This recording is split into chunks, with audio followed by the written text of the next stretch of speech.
What's up, everybody? This is Sports Goofs number 153, I think. Yeah, I think so. I'm Francisco. I'm joined by my good buddies Andrew and Charles here. So yeah, 153. And yeah. Well, we're here. We're gonna do the whole talking about sports things. Maybe. I have no idea. Sometimes we just don't. Sometimes it's just one of those shows where we're just like, you know what, sports aren't happening, even though they are happening. But anyways, Andrew, how you doing? How's it going, my buddy? I'm doing great. I'm happy to be back. You're making money. That's what you're doing. Mm-hmm. That's what you're doing. You're spry and happy. Like there's a you got a spring in your step. That's what you've got going. 23 Absolutely. Skidoo. You're doing the 23 Skidoo thing. So absolutely, I'm loving it. And we got Charles on the other end. What's up, man? No, I feel, remember that episode of South Park where Kyle had the New Jersey people invade and he felt himself transforming? Then you just, is that when into the Jerseyan? When yeah. And then his mom turned into New Jersey.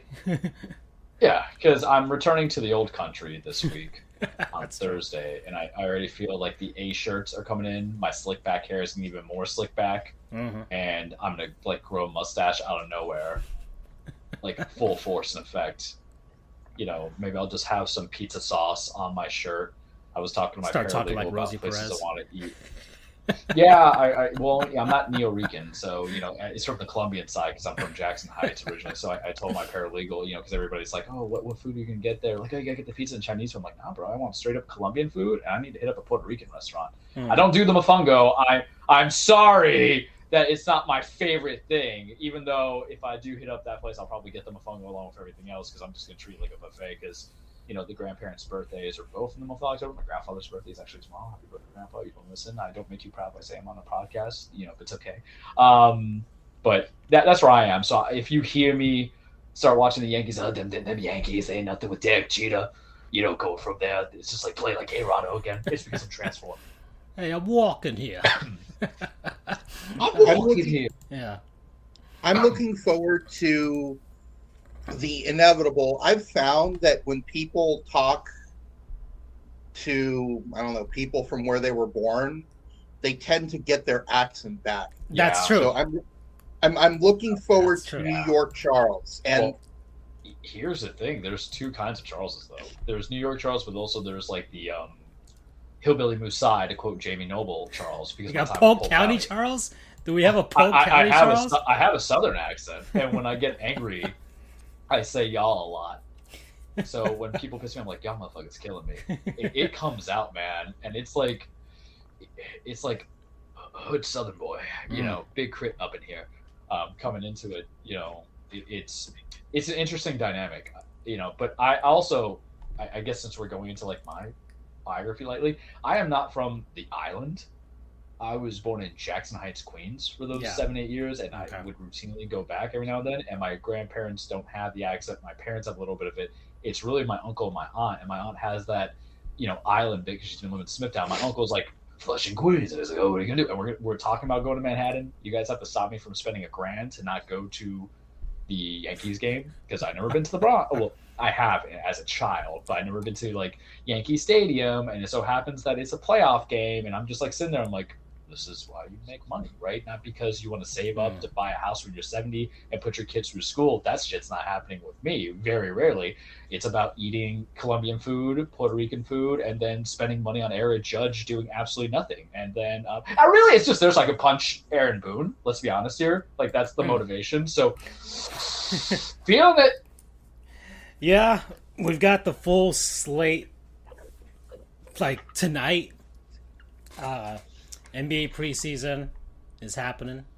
You know, NFL week 5 just happened. College football week 6. Division series in baseball. NHL's already started, and today's the North American opening night. So we've got games slated for all of that. So I'm excited. I'm starting to gear up for hockey again, and. Yeah. Well, I got the Yankees game versus Cleveland in the background. So I'll keep an eye on that as the game goes on, because that'll be fun, especially any live reactions from Charles if things start to go awry. Because we've never had the playoff cold job either. So no, and the way that it's going. No, but granted, there is some wrist workouts that's already coming due, so maybe it's gonna happen during this game. Yeah, that reminds me of the Blink 182. And a jerky judge, maybe. Maybe a jerky I don't know if you judge, saw the Blink 182 announcement. You all saw that? God. Oh yeah, yeah. You know what's weird really too? leaned It's in actually hard on relevant because I was going through like 2 of their discographies when I was prepping to go to Carolina. So it's like scary. It's like they knew Tom DeLonge was like, hey, instead of Joe on UFOs and stuff like that, I'm coming back. Yeah.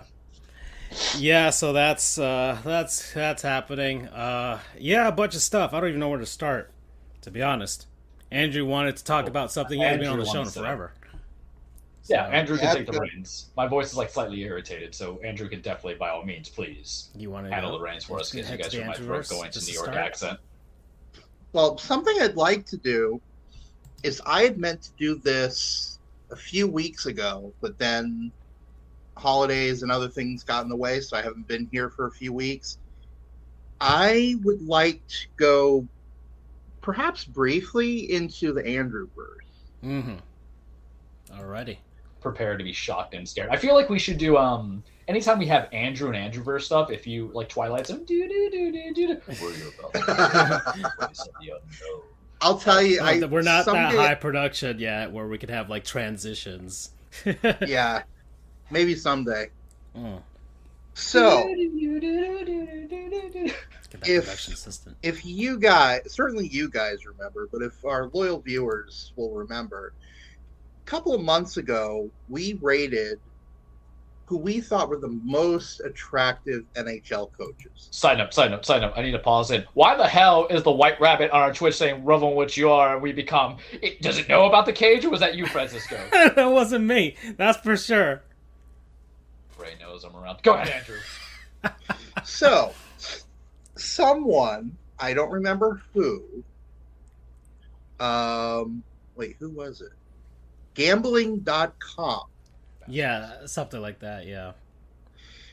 Did a ranking of the most handsome NHL coaches based on how well they fit into the golden rule. Right. The golden ratio of how attractive their face is. What? Okay. There's supposedly the golden ratio can tell you how attractive a face is based on how closely it conforms to this sort of ratio. It's stupid, but okay. So, without further ado, I would like to go down the list, or rather up the list. And we touched on this briefly, but it was more of like a rant and like us hooting and hollering that someone stole our idea. Do you remember in Sunny when Dennis tries to sell the car and the guy's like, it's a great starter car? It's like, a starter car? This is not a starter car. That was the feeling. Yeah. Andrew's not either. For those who are so listening, you guys we got went through Andrew the on list Always already? Funny. No, We didn't go through. We talked saw some ish on it. We saw where our number one head coach went, and we're just like, oh what the? He was like number 20 or something like that, and then like Marty St. Louis was like way down the list too, like a bunch of stuff. But yeah. Do you want me to go through the list? Or... I mean, we can. Well, you already covered it. You already. Yeah, we covered a bit. What's your thoughts on someone stealing our shit? Yeah, exactly. Well, you stole my thunder. That's a bummer, but okay. The podcast is available for everybody if you want to hear it. The past episodes on Spotify and Apple Podcasts and YouTube. You know, it goes on YouTube afterwards, not during. So, I think San Luis is way too far down the list. Quads over there, fuck. I think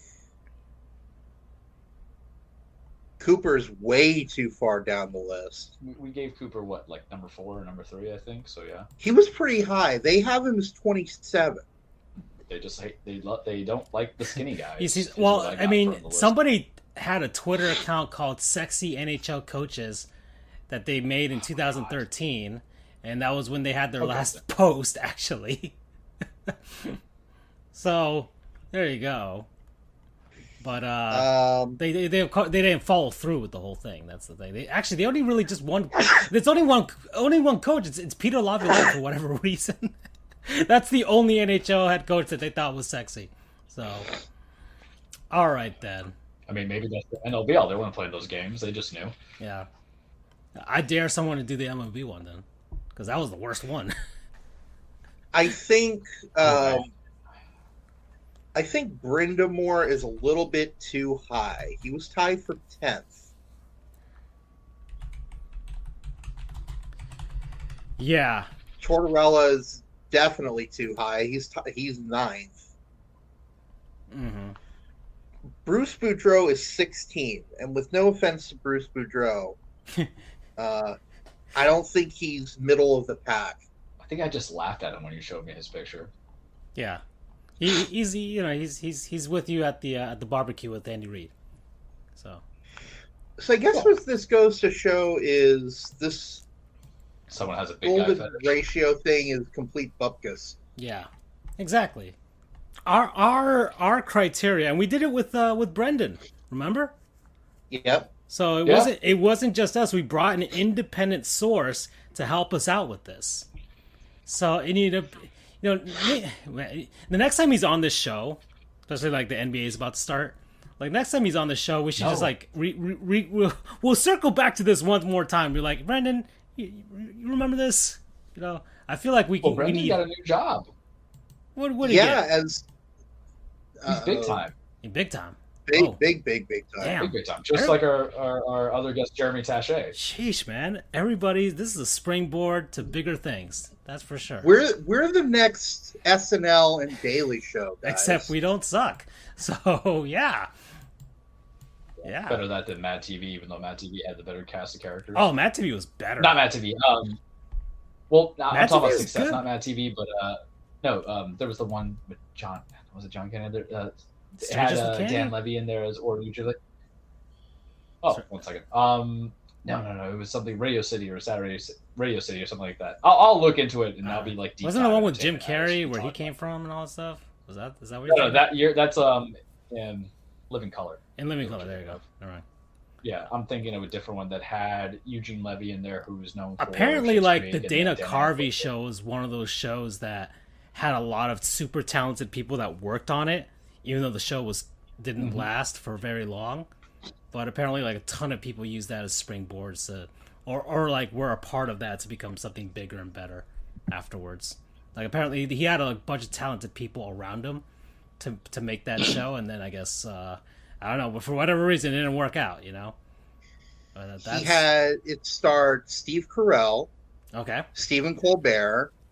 Second City Television is what I'm thinking of as the alternative. That's a Chicago thing. Then Second City. That's a Chicago thing. Okay. Yeah, John Cammey, Eugene Levy, Joe Flaherty, Captain O'Hara. Chicago used to produce a lot of great people, but I don't think it's as big of a hotbed anymore. But okay, sorry, Andrew. Who else? Also, Robert Steigel was an executive producer. He did the TV Funhouse on SNL, but most people recognize him as the guy behind. What's his name? Triumph the Insult Comic Dog. Do we like Triumph? Huh? Let's save some kids. Do you like Triumph? This is safe. I had a Triumph phase as a teenager. I'm not gonna lie. I bought the rap album that he made. Ugh. Just stupid money. Okay. Yeah, there were a bunch of people from that show. That was. Oh, Andrew, I want to ask this question. I had this planned as well, Charles. So, Gisele and Tom Brady are calling it splits, and sorry, and he's not ready for it. And so, like, it's a tough situation, right? Tom Brady left her just to go 2-0 versus the Atlanta Falcons every season. Until he's like 69 years old, and so like it's hard for everybody, but it seems like everybody's got to shoot their shot now, right? Zach Wilson, and heck, me and Charles have also shot our shots. And we need you to shoot your shot, Andrew. So once you shoot your shot to Gisele, now that she's available, I implore you to figure out where's the first place that you're going to take Gisele and the kids out to dinner or for food of any sort. Tomothy, Tommen, and Tom Saya. Tom Saya, there we go. So I was going to do a traditional Nicaraguan cookout, right? Carne asada, gallo pinto, queso frito, like all the goods. And then I was going to destroy Tom Brady's heart by FaceTiming him while I feed his kids what I call cereal gruel, which is a combination of Cinnamon Toast Crunch and Oreos mashed up into this black puke of some sort. But it's cocaine in a bowl. So that's what I would do, right? Because I need to test out those kids' kidneys and livers. Like there are organs in their body because of the Tom Brady diet, that the TB12 diet, that they've never worked out before, and we need to have them up to snuff before they reach adulthood. So that's what I'm doing. Charles, where were you taking the kids and Gisele? I said Brews Room so they can get like cheese fries and greasy chicken wings that are extra wet, with some celery and carrots, so it's not a pure system shock to their body. And I think I had pretzel bites, if I'm not mistaken. Yeah. That was the appetizer. So, that was the appetizer. The blue cheese or ranch. Yeah. And then I said, did I say ice cream or did I say anything sweet? No, we looked at their dessert menu. No, because it'd be too heavy. So we spent half an hour doing this, Andrew. We looked at their dessert menu. What real America would taste like. Exactly. So Andrew, we've given you some time, and we could loop back around this if you need a little more time. But we just want to know, where are you taking Gisele and the kids? Because they've been eating the TB12 diet. Which, what was it, Charles? He's taking the Four Rivers. What was it consistent of? Rivers. Probably grass. Yeah, like something. Little grass. Yeah, exactly. So there you go. Where are you taking Gisele and the kids? You're into Tom Brady. I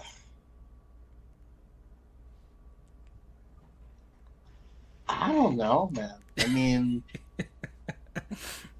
I didn't want to tell you before because I wanted to hear on the spot. But like I said, we could loop back around. I hate how organic and the thing is, Andrew, this was not planned. We just showed up one day and we joked about it and we said, "Where would you take them? These poor children who need food."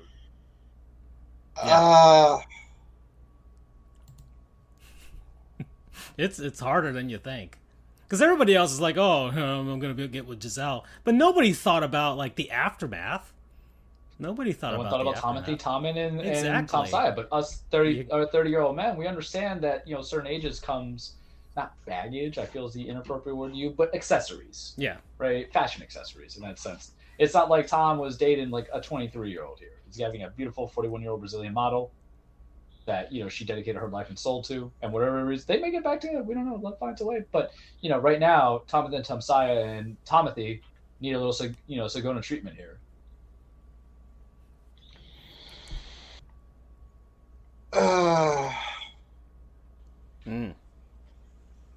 Andrew's like, please. So many places, so many meals, so many different things.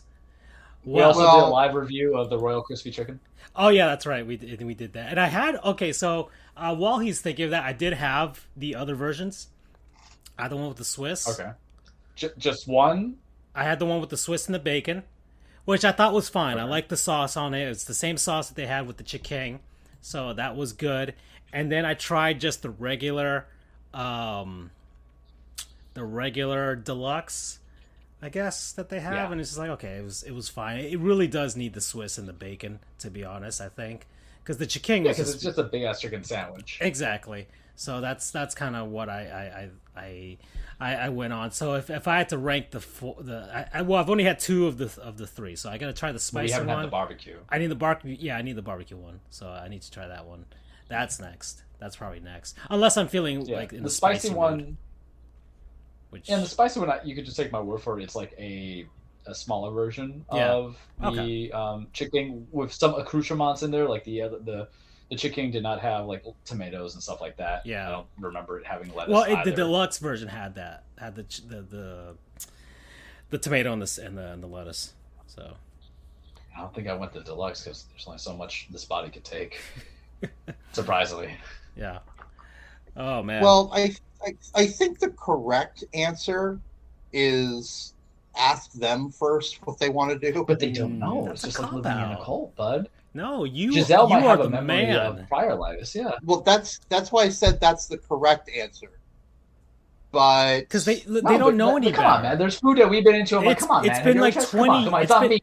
No, listen. It's been 20 years since Tom and her. I don't know when she broke up with Leo, but like it's been a long time, right? And so she doesn't know any better. She doesn't know where to go. It's like sending, it's like releasing a butterfly into the wild, and then you're just gonna let a bird eat it. You know, we gotta guide her into this new life, the post Tom Brady life, the post TB12 diet life. That's what we're doing out of this, out of love, you know. Oh, your diet was called the CT something. I forgot what it's called. CT3, CT me, yeah, CT, something like that. Something like that. Yeah.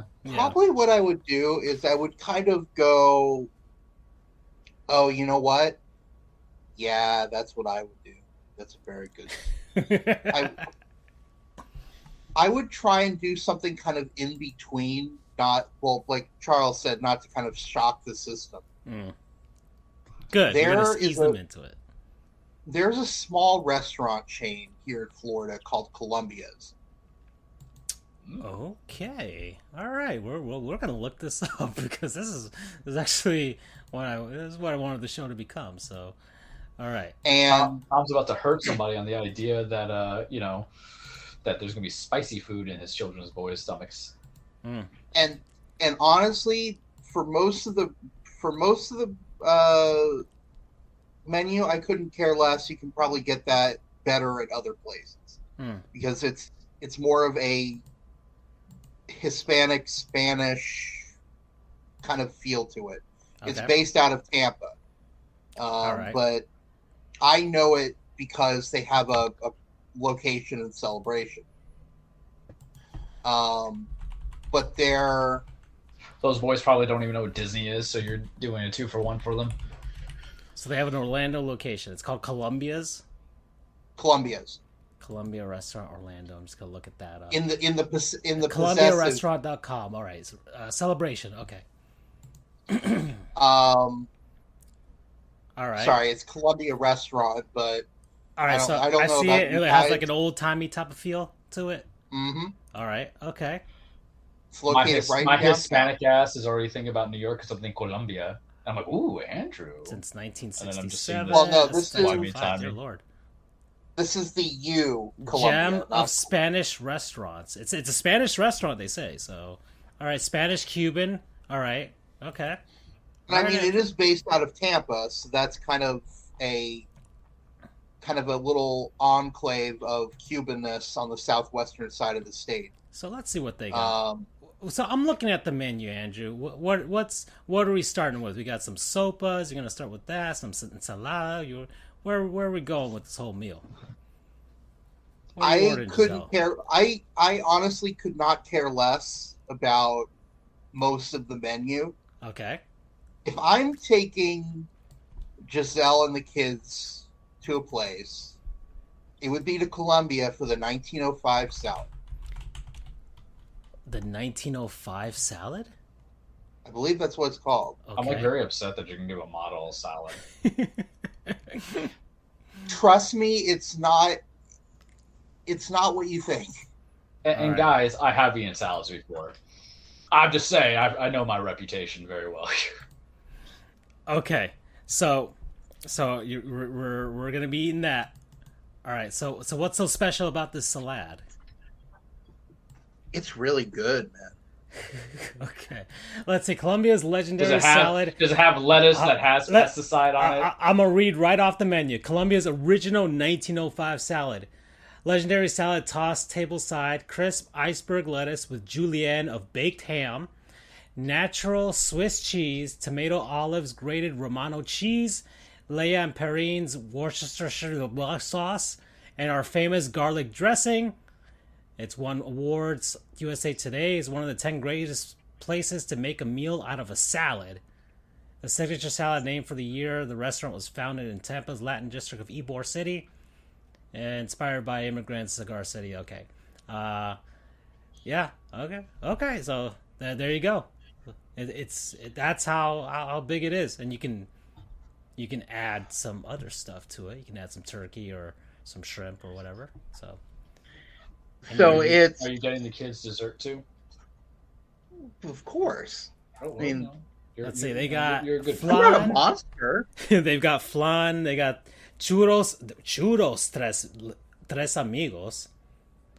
Golden brown Spanish pastry dusted. I'm sorry, I'm looking at Cafe Adela. Key lime pie. Yeah, Cafe Adela. And Cafe Cesar. White chocolate bread pudding. Spanish coffee. Cafe Melanie. Cafe Ricardo. Okay. All right. I didn't expect Spanish.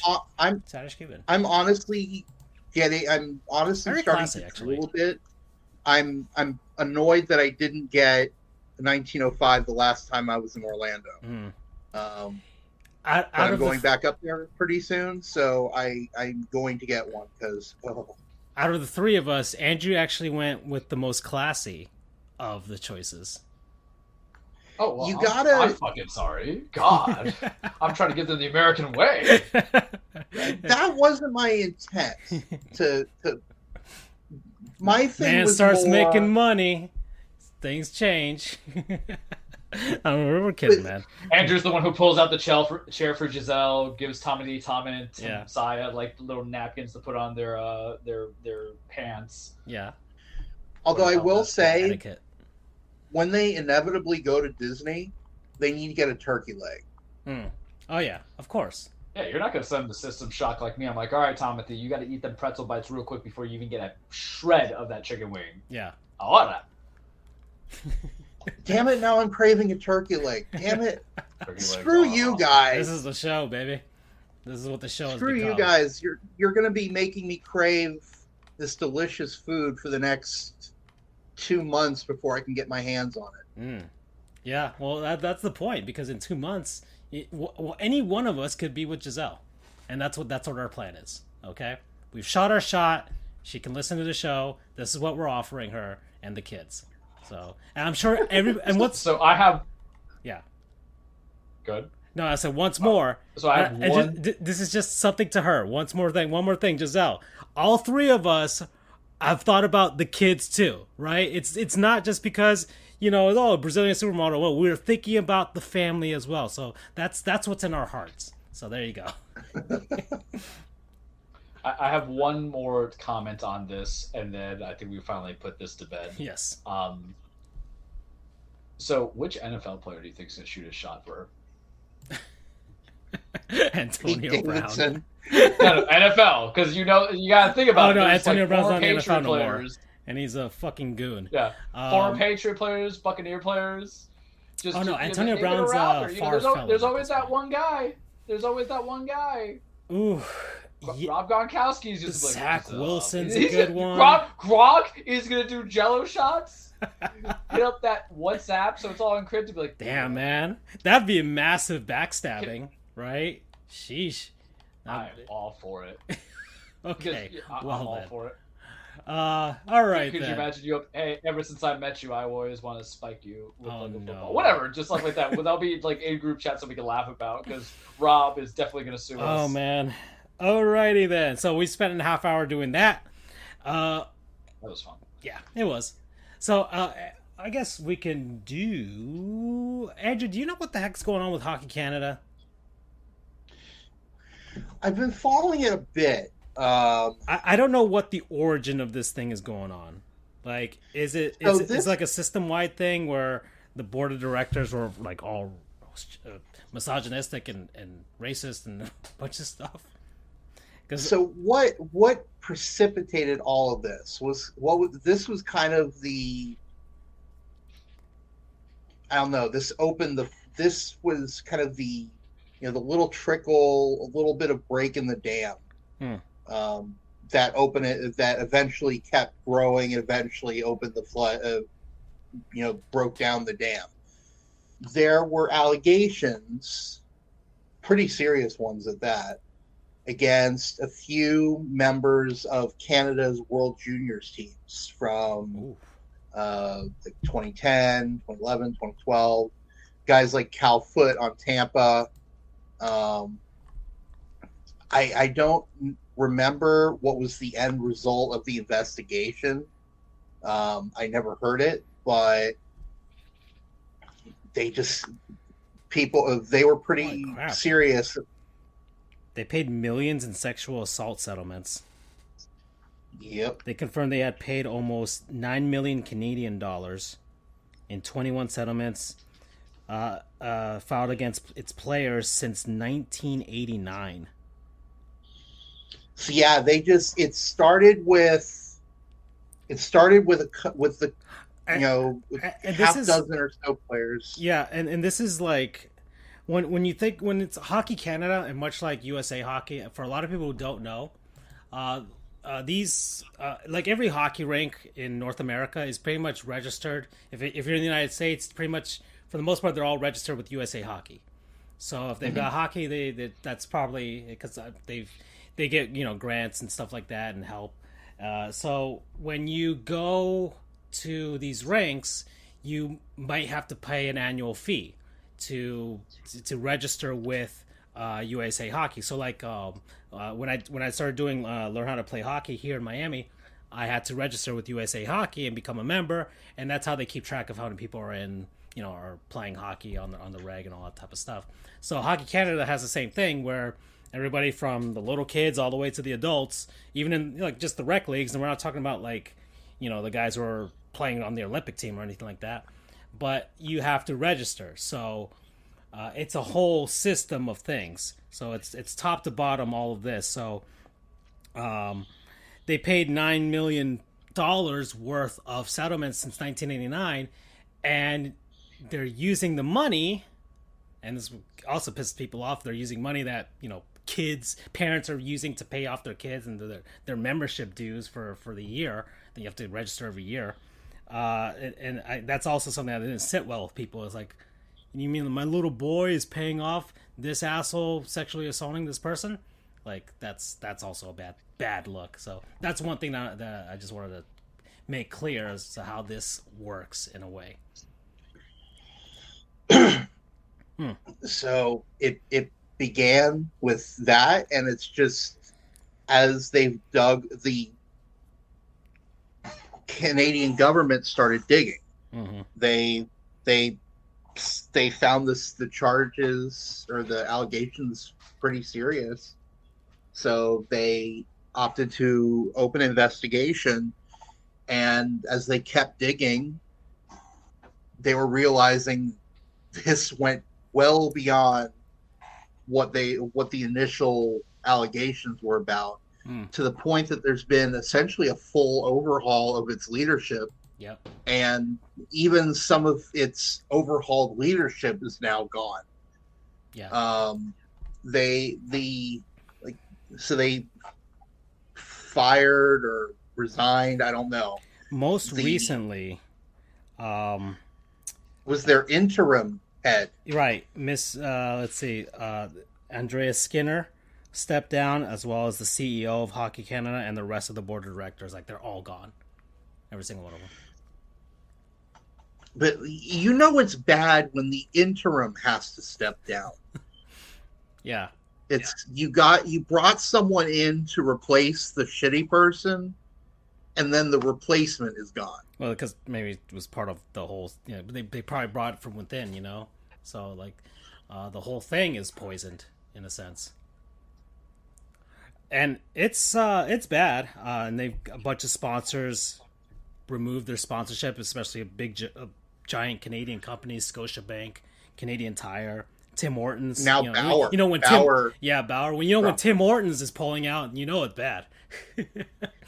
Yeah. That's like Dunkin' Donuts pulling out of the Boston Celtics. Sheesh. Yeah, it's Hockey Canada is going to get a huge overhaul. A lot is going to change here, and for good. Oh yeah, for the good. like there was like a thing in this article like oh, how's this gonna affect Hockey Canada? Are the lights gonna stay on in a bunch of ranks? Because like I said, these membership payments and things like that, and of course the Olympic stuff and the sponsorships, like help promote the game and keep certain communities ranks open. Don't worry, these sponsors will be back. They'll be fine. They'll find a way to come back. They just need to. Hockey Canada needs to figure their stuff out, get some new people in there, and help with the promotions and everything like that, to show, hey, we're changing, and this also helped bring to light a lot of other concerns for people with regards to other things in Canadian hockey, such as support for women's hockey, support for First Nations people, support for other minorities in hockey in Canada. So it's brought to my attention some things like Akim Aliu had some issues, and so I think there's a goon. Gosh, man, I told you guys that I wanted to remember this, so let me see if I can find it. I had a Gottlieb's goon that was tying to this. It was, I think, a reporter in Toronto. I forgot who he writes for, but Andrew, you remember Brian Burke, right? The GM guy? Yeah, the GM. He was the GM of the Ducks when they won the Stanley Cup, and he went to Toronto to try and see if he could help them. This guy, he famously, when he was, I guess, stepping down or mutually leaving Toronto, this reporter, his name is Steve Simmons. There we go, Steve Simmons. He asked him what do you think is going to be the best thing now that you're leaving? And he's like, the best thing is I'm never going to have to see you or hear you again. Which is great. It's a fantastic. Huh? What did he say that to? Oh, Brian Burke said that to the reporter that asked him the question. This guy, Steve Simmons, who is the goon that I'm pointing out here. But I respect the petting. So apparently Steve Simmons was trying to make some sort of shitty point about race and all that type of stuff, and how Hockey Canada, Akim Aliu, I guess, was saying some things that Hockey Canada was not helping in promoting people of minority playing hockey to feel safe, feel welcome, and that type of stuff. This player Akim is he's black. Yes. So Akim Aliu, so he made this article, and he's like he would know. Let's see. No one wants to say this because of the politically correct police and all, but those who coach Akim Aliu must cringe every time they see him in a news report or a commercial talking about what's wrong with hockey. Like he would know. By my count, Aliu played for 23 teams in 9 different leagues in 12 professional seasons and barely finished any season with the same team he started with. If that was color related, how is it that Wayne Simmons spent just about the same 12 seasons playing in the NHL? And he was making all these shitty points. And when Simmons talked back, like he's like keep my fucking name out of your mouth, that type of thing. And so he was pointing out, like, yeah, but so he Will Smithed him. But it doesn't go to your point that we don't feel welcome in this sport, because he remembers he's black in the NHL. Someone threw a banana peel in Toronto when they had like the Kraft Hockeyville game, and someone threw a banana peel onto the ice when he was on the ice. So to raise his chance, like, it's still going on. It's so Steve Simmons, you're just a fucking goon, man. Just fuck off. And I'm gonna say this again because I need to once more. I told you guys about, I don't know, it's probably like going on like 8 years now, 8 years ago, when I wrote an article about probably racism and stuff that goes on in the hockey community, especially in Canada. And I was like, this shit's happening, right? And I talked about First Nations people, and then a bunch of people in Canada were like, yelled at me, yelled at me on Twitter and all that type of stuff. Like they said a bunch of shit to me, and I keep because every time this thing comes back, I keep coming back like, you motherfuckers, I told you all that this shit was happening, and I keep being right. Is this what it feels like to be Charles? Is this how it feels, Charles? Because that always comes at a great cost, though. I know, but still, man, my point keeps being made years later. That, like, yeah, progress is probably being made, yes, but shit's still taking a while, especially in hockey, man. And as a Hispanic hockey lover, like, I love seeing when they're trying to do inclusive stuff. The NHL this season is finally pushing for more Hispanic stuff. They have now an NHL and Espanol Twitter account, which is awesome. The Florida Panthers have 2 hashtags that work this season. Time to Hunt, which was their thing last year. And their second one is Vamos Gatos, which is the only Spanish hashtag in the entire NHL. That includes the other cities like Dallas and Los Angeles. So it's good to see, but we've still got a long way to go.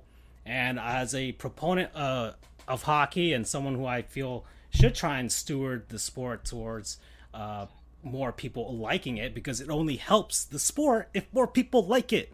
All right?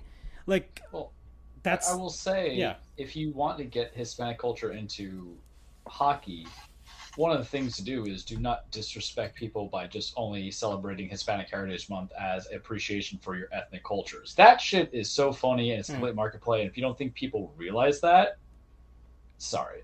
And it's only a smaller amount of people, but I know it's silly, and I know everybody has an opinion, I get, on this day, but if you're an organization and hockey is not the most inclusive sport out there, and the reason why I say it's not inclusive is because to me, it feels like that it either appeals to the Americans up northeast, or Canadians, or Europeans, right?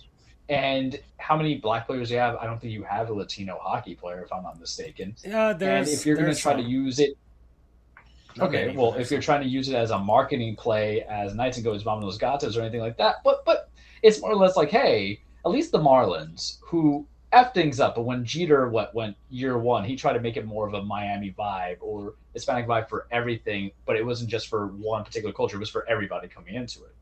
Even the like little things on the foods or not the market, but the foods, the platforms, the billboards. I remember driving down Broward, always Vamonos Gatos, Los Gatos. I'm like, I feel like, does it feel authentic or inauthentic? I because feel... you can't just do that with region. You have to do that for all the other teams too. And if you make somebody give me like a weird team here. That's the Seattle Krakens. So if you make the Seattle team being like, hey, Hispanic Heritage Month, let's give some love to our Latino fan base. I'm like, that feels inauthentic and offensive. I don't know. Maybe. I mean, what the Panthers did. Maybe you guys are more hockey based than I am. I'm just looking. Literally, I'm looking as outside in. Yeah. Granted, I like hockey. It's just there's just too much sports for me to always get reinvested. But I say almost 5 years. I'm like, maybe this is the year where I can like fully set my britches in. I think being inclusive is fine, and like marketing is always going to pander. Does it feel cheap? I guess is my long thing is. Does it feel cheap to you guys? I feel like it's that gif where it's like the Latino aspect, but it's hockey fans. I feel like it's that gif where it's just like it just feels nice to be included. Sometimes. Right, Sometimes what about it you, is. Andrew? I mean, I think hockey's done a pretty decent job. They're not trying to like compare to the NFL. Oh, that was bad. The little tilde Enye FL. Yeah, that's not. I love how that's why I say it's stupid and offensive. I love how Urinating Tree added that to his profile page on his Twitter. It's like that's trying too hard. Yeah. Oh, the NBA has a bad one too. The NBA, that's what they have. Yeah. We're just getting our ABCs, A, B, C, D, E. Yeah. So it's like, look, we get it. It's admirable that you want to be inclusive, but if you try too hard, it becomes pretty damn obvious that it's got to feel organic. That's a good word. for instance, UTSA, University of Texas, San Antonio, wore special helmet decals the other day in their game. Gonna pull it up really quick.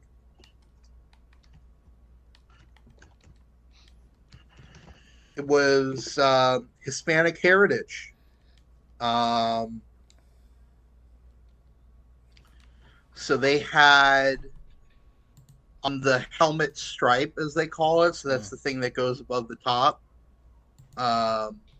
You had skulls, some different designs. Oh, like Dia de los Muertos type of thing? Right. So it's like, that's cool. And I mean, UTSA, to the best of my knowledge, it's a very heavy Hispanic population. Mm-hmm. But it's got to feel, if you're going to, and I don't want to look down on these leagues for trying to be inclusive. It's admirable. But like I said, it's got to feel organic. Otherwise, it's like, I know this is kind of a little bit off track, but you'll kind of understand what I'm saying. UCF tried to foist this tradition on us back in 2011. It was called Unite and Get the Patch. What the hell does that mean? What are you, nicotine addicts? Believe me, that was a very common joke then and now for people that were around at the time. So what you do is they sell this UCF logo patch. You're supposed to wear it to games. It gave you special shit or whatever. And then they try to do this thing where, like, before the game, everyone would, wrap their arms around each other and say, like, UCF Unite and shit. It's like, that was so... That's very cringy. Exactly. That's why everyone hated it. Then you have some things organic, like a UCF fan, and his name has, I think, been lost to time, unfortunately. He came up with the moniker Charge On. And then people were like, hey, that's kind of cool. So they started... I don't want to be cheesy, but how do you guys are the Knights, how did you not think charging in any capacity, revelry or anything like that, was a natural first instinct as opposed to, get the patch? I'm just curious. I'm not even trying to shit talk. I'm just like, this is something that seems so simple in marketing and accessibility and imaging is actually, not as in the nose as we think. For what it's worth, our athletics department, and namely our marketing department, was not that good until about 2012. It was not great. So, organically, the Charge On thing came on. And look, I'm not trying to compare a little moniker that UCF uses to honoring and acknowledging Hispanic heritage, Black heritage, Asian American heritage. This is the one time where UCF comparisons is relevant. Thank you. We will say it for you. Because there's a shirt that says about a friend of mine has that has rock, paper, scissors on it. Mm-hmm. And says, throw what you know. That's kind of what it is in this case for me. It's that as much as it helps me to tie into things that I know and experience. But anyway, so it's got to feel organic, like the Charge On thing, where people heard it from this guy, so they started saying it. Eventually, UCF Athletics heard that, thought that was pretty cool, and then kind of we've made it our own. That's how things should be. Oh man. So UTSA's thing was awesome. It's NHL teams have started using specialty practice jerseys. Like I think some of this is like it's like you guys are saying, it has to be organic or authentic, right? So like the Panthers using a Hispanic thing, it's like, okay, they're basically in Miami, right? So that makes sense. Maybe like the Predators with their whole country music thing, like that makes sense, okay? Or another example, the Panthers and Jewish heritage, right? Like in December they do that, celebrate Hanukkah and type of thing. So it's like, okay, that makes sense because of how many Jewish people are from up north come to South Florida. So it's the same thing. But it's weird, like with the NAFL, which makes zero sense.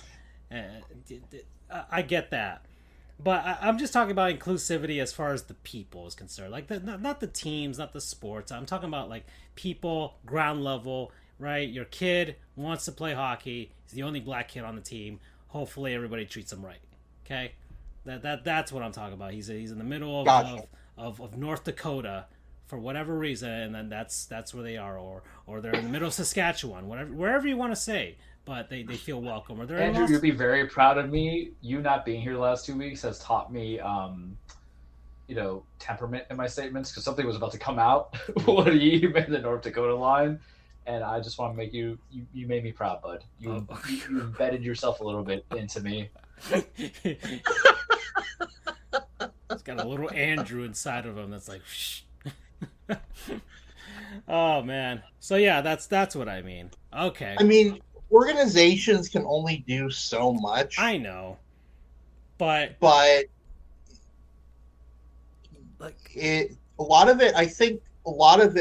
some of it comes down to the training of the staff and the coaches. Yeah, and people willing to call things out, right? And that's like the thing with Akim Aliu. He's calling out. He's talking about his experience. Like hockey's a great sport. Everybody loves it, but it doesn't mean that it's perfect. It doesn't mean that everything's wrong. And just because you were, thanks to Hockey Canada, yeah, okay, you were able to go to a rank and learn how to play, and then become good at it, get some coaches, and then move your way up to the NHL, right? Like, but it doesn't mean that the experience was hunky-dory and that you didn't see any bad things, because you did, you experienced it, and it doesn't mean that the bad things didn't still happen in the NHL. So it's like we're, yeah, okay, anyways, this is good though. 54 minutes that we're actually talking about sports and serious things. When the goofs get political, not that kind of political, but sports political, I always think it's a nice little refresher, because it's usually ruined after the fact by some dumbass statement that I make. So this is perfect. Huge contrast from the Gisele food thing. I can actually ruin something. I can actually change the mood really quick. I found something. I was just about to say, you want to ruin the mood of racism, Andrew? Come on. Yeah. Don't do that. Well, I'm just curious to see your guys' take on this. Okay. So, someone on R Miami, so that's the Reddit, the subreddit for Miami, not the official town. It's just gathering place. Here. Yeah.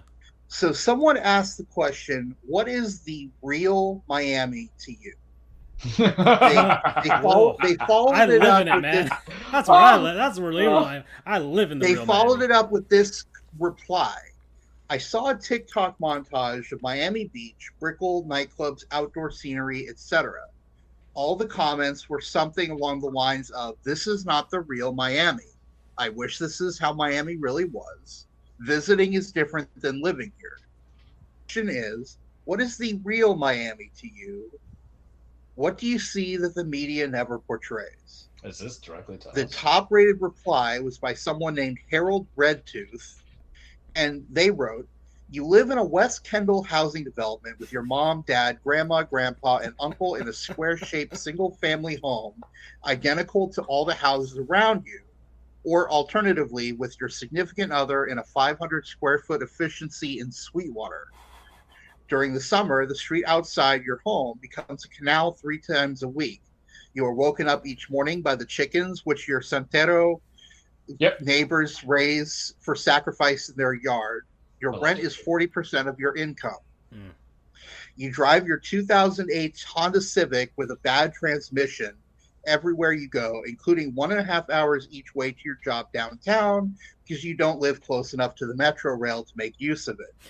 You have resigned yourself to the fact that the rail extension you were promised years ago is never happening. You spill your colada on yourself while frantically swerving to avoid a collision with a leased BMW being driven by a cokehead at least once per week. For breakfast, you eat rice and beans with maduro. For lunch, you eat rice and beans with maduro and a quarter chicken. For dinner, you eat rice and beans with lechon leftover from your Tio's Memorial Day barbecue at 80 Barnes Park. Sometimes after work, you go to a Pilates class or CrossFit gym in a converted warehouse. On Friday nights, you go to drink craft beer or smoke hookah in a different converted warehouse. If you are feeling really crazy, you will Uber downtown to party in Wynwood or Brickell, losing possibly 10% of your net worth in the process. You are in debt.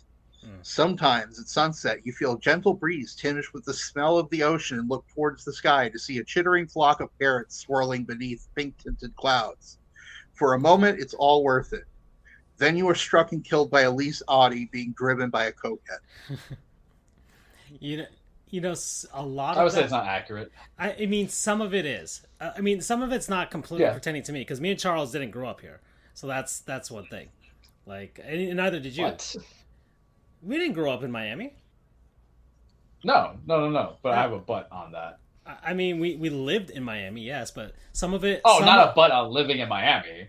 Oh, okay. I'm just trying to remember my but for Mr. Kendall Sweetwater. Oh, okay. Because there's Miami... I'll let you finish and I'll go on my diet. I'm just saying some of the experiences, like knowing a bunch of my cousins and stuff that actually are born and raised here. Like, yeah, that's exactly their situation, their living situation. I know a specific family, a part of my family, that has a situation of they live with their parents. All four siblings in the same house in West Kendall. Like, that is completely accurate. Or having the food at the park and the leftovers. Like that, all of those things. I even coming down from West Palm Beach, I have seen and experienced, yes. And then coming down to live here, now living here like 8 years now. Dear God, I've been lived here 8 years now. But 8 years now, like, yes, I've done a little bit of everything that is on that list, whatever it was.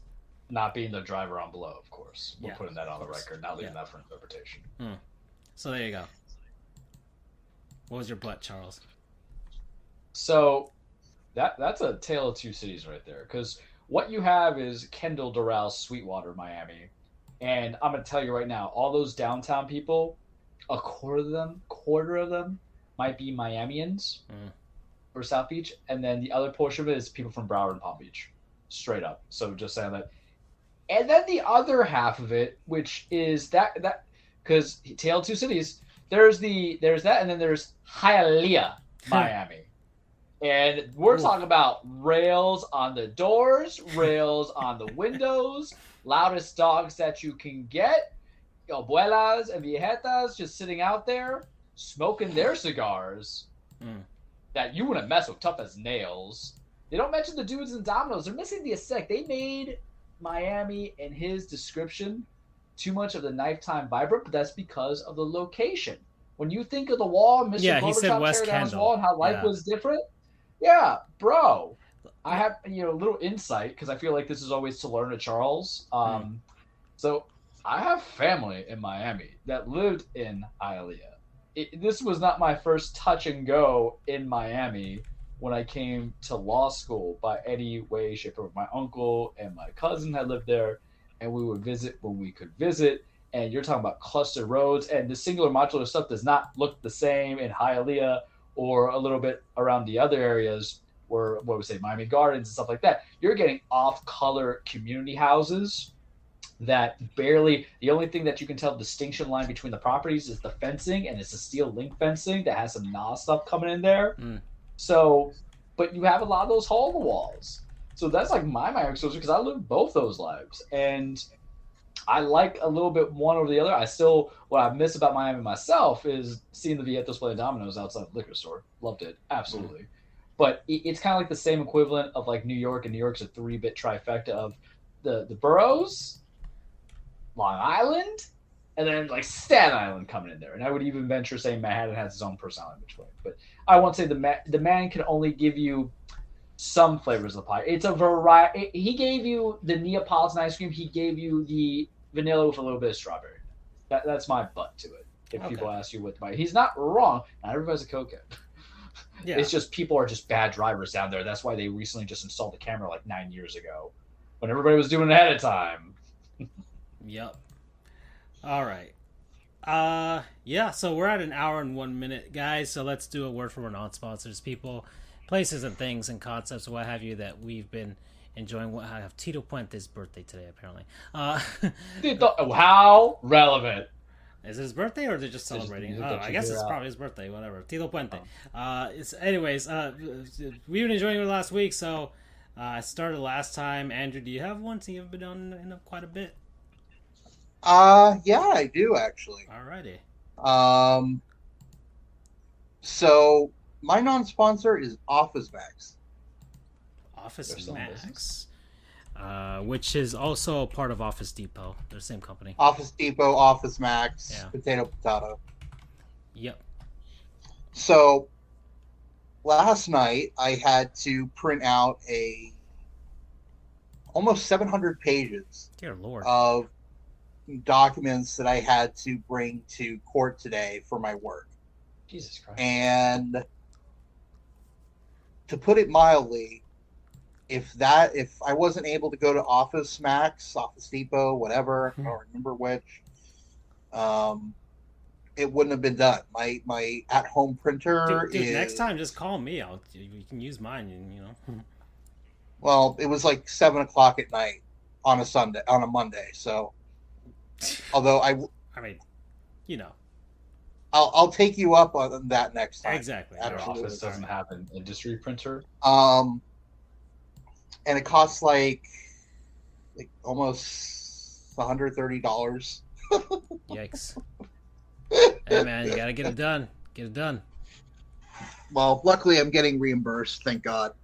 But the guy who worked there, Chris, I think his name was, I'm pretty sure.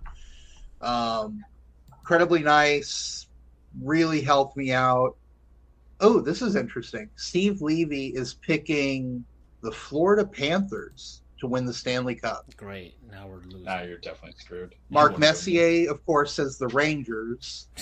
And then I forget who the third one was, but he picked the Avalanche. Sorry, I'm watching the Rangers Lightning game. Yeah. So yeah, that he helped me out a ton.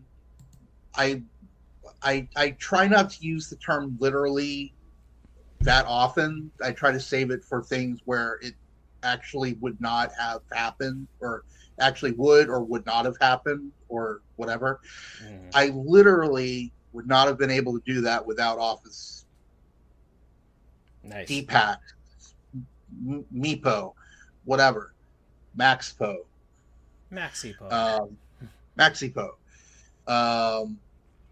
So thank you to the Office Depot Max on Bird Road for their excellent work, and more importantly, for being open an hour later than any other location.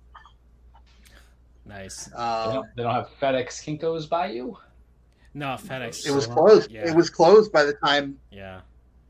This was late at night, man. This was 7:45. Yeah, no, the FedEx that I know, civilization. They'll close early, especially like on a holiday. So yeah. All the locations near me, FedEx, UPS. Next time, come on over to Francisco's. All right, and you absolutely. You guys can reimburse me later for the paper costs, but yeah. So I will absolutely take you up on that. Yeah, Um, 700 pages. but yeah, God. Office D-Packs, to Chris, the guy working at the Print Center. Thank you for your assistance. I would not have been able to do what I needed to do today, and it worked out well in the end, in spite of the fact that I had to put all the documents together by candlelight, figuratively, because my power went out overnight. Dear Lord. You have the by key the way, to my office. The next time you just do that, right? And just be like, "Hey, Francisco, I'll be here." So. by the way, FPL, go fuck yourself. That's fair. There we go. I mean, admittedly, we did not get hit hard by Ian whatsoever. We got some rain and wind. Yeah. Not much. But if the power goes out with some hurricane or stormy type conditions, that's kind of understandable. There was nothing in terms of weather, and the power goes out for 12 hours. And even worse. Wow, this turned from a positive non-sponsor into an anti non-sponsor. Which we do every now and then. There were supposedly like 270 people out of power in my building. All but 25 of them got resolved in like an hour or two. Guess who was in one of the 25? Oof. So instead of being out of power for like 2 hours, I was out of power for 12 hours. So FPL, get your shit together. Actually fix your infrastructure, for God's sake. We're paying you exorbitant money, and you're leaving us without power for 12 hours. Double middle fingers at you. Go fuck yourself. Get your shit together. Diatribe aside, Office Max, thank you very much for your very kind assistance, and you had power on. So promo code Office D-Packs. All right. Good job. All right. Charles, do you want to go? Yeah, I can go. All right. So it was kind of tough because I was looking through my bank statements and I was just telling myself, man, what can I sponsor? What have I done? And I realized sometimes I live a very quiet life. Bank statement. Well, yeah, because Yeah. I don't track what it's a long time between Tuesday to Tuesday, and you want to make sure that you give everything love. And I can't endorse any games yet for those who listen on the gaming sphere. Right. We're doing Yakuza 0. Francisco and I are going to aim to it, but we can't. I've only popped in like 5 hours, so that is not enough time. I got to figure out what I'm going to play. Yeah, next. and I'm probably going to pick that up from his recommendation. Kirby's going to be my trip to New York, and then I'll come back to Yakuza because we all know it's coming November 9th. We already sponsored God of War last week. I'm on Overwatch 2 right now as we play, but I need more time before I give it like a non-sponsor, considering the fact that is it remnants of the first one that I enjoyed come around as a sponsorship. No, it's got to be its own independent thing. It's kind of like, having a clone, but you put the old soul into the clone, but am I enjoying the new clone body, or is it just like the person's soul coming into it? Archer, I think of that with Katya, and that joke that comes into it. Thankfully, there won't be like a weird, genitalia in the sink. Watch the show. It's still funny. I stopped after watching like 7 seasons, but it still comes into it. So I'm going to go with Old Faithful because sometimes we do non-sponsors, and we don't just leave it behind as a one-time gig. That's right. Kind of think how I mentioned with God of War. These things are stuff in our life that we are glad to have, and we can have it again. So I had sent you folks some photos today. It was a Tuesday, and I had the opportunity to actually eat in Fort Pierce. I was supposed to do it tomorrow, but I might have court all day, depending on how the scheduling works out. Francisco already knows. Damn, he's already on the Google. So we were supposed to get Mexican, and then Derek's like, I'm kind of full. I'm not hungry yet. And I was starving because I've been up since 6:06 in the morning, and my breakfast was like a Pop-Tart. And something to know about Charles, I'm hungry like every 3 hours. It is terrible. So I had JoJo's like last week. God of War had broken up that ranking of listening there. So I'm like, dude, did they improve their website? Because this looks awesome. This is slick. They improved their website. This is slick. Now they have two off places location, Fort Pierce and Vero Beach. Had I known that it was in Vero, I would have just gone there more often back in the day, a few years back. But anywho, things happen for reasons. So y'all know what I'm about. it was chicken and waffles day. I'm not even gonna try to sell you. I was looking at some new things. I was looking at the greedy burger, which is like 2 patties and onion rings and all this other stuff. I was looking at like these fries that had jalapeno and cheddar and all this stuff. And my doctor was just staring at me. He's like, "You can eat that?" I'm like, "I'm sorry, doc, but reflux and heartburn can wait out." But I went with Old Faithful. So I screwed up because I went for DoorDash. I didn't feel like driving the 12 minutes to go pick it up. I probably should have. But I screwed up a little bit because I still went with my chicken and waffles. I got Oreo. Oreo's been a constant winner. I need to switch. I was going to go to the regular one and save myself $2. I'm like, screw it. I'm going to have to pay delivery fee anyway. Might as well get what I want. Instead of getting the tenders and waffles, I got the chicken wing and waffles, but it wasn't the chicken wings. It was the whole wings. And for anybody who can't see or don't understand what wings are, it's the connection of, the wing and the drum, essentially. The L shape, as I tell people, where you have to rip that sumbitch apart. It's like how, some people down in Miami, when you say they want fish, they give you the fish with the head, and they eat that shit. Yeah. It's for the skin. Of course. So I ordered it. It was a good price. I paid like $24. These, delivery dudes, they get you on the fees and the services. They all do at the end of the day. But for $16 for the actual thing, that's fine. I didn't get fries this time because remember last time they gave me free fries, I told you guys, and that almost killed.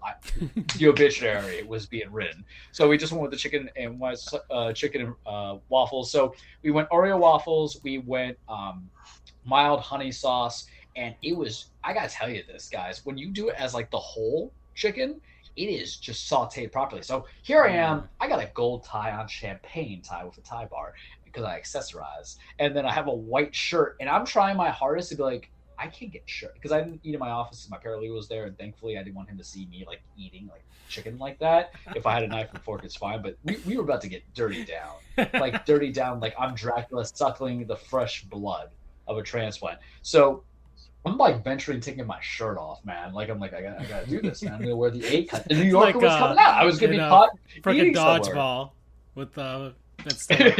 Yes. But yeah, pretty much. So I'm ripping it. I'm eating it. And the funny thing is, it didn't register to me that it was the whole chicken wing and drum until I started cutting it with the fork and knife. I'm like, shit.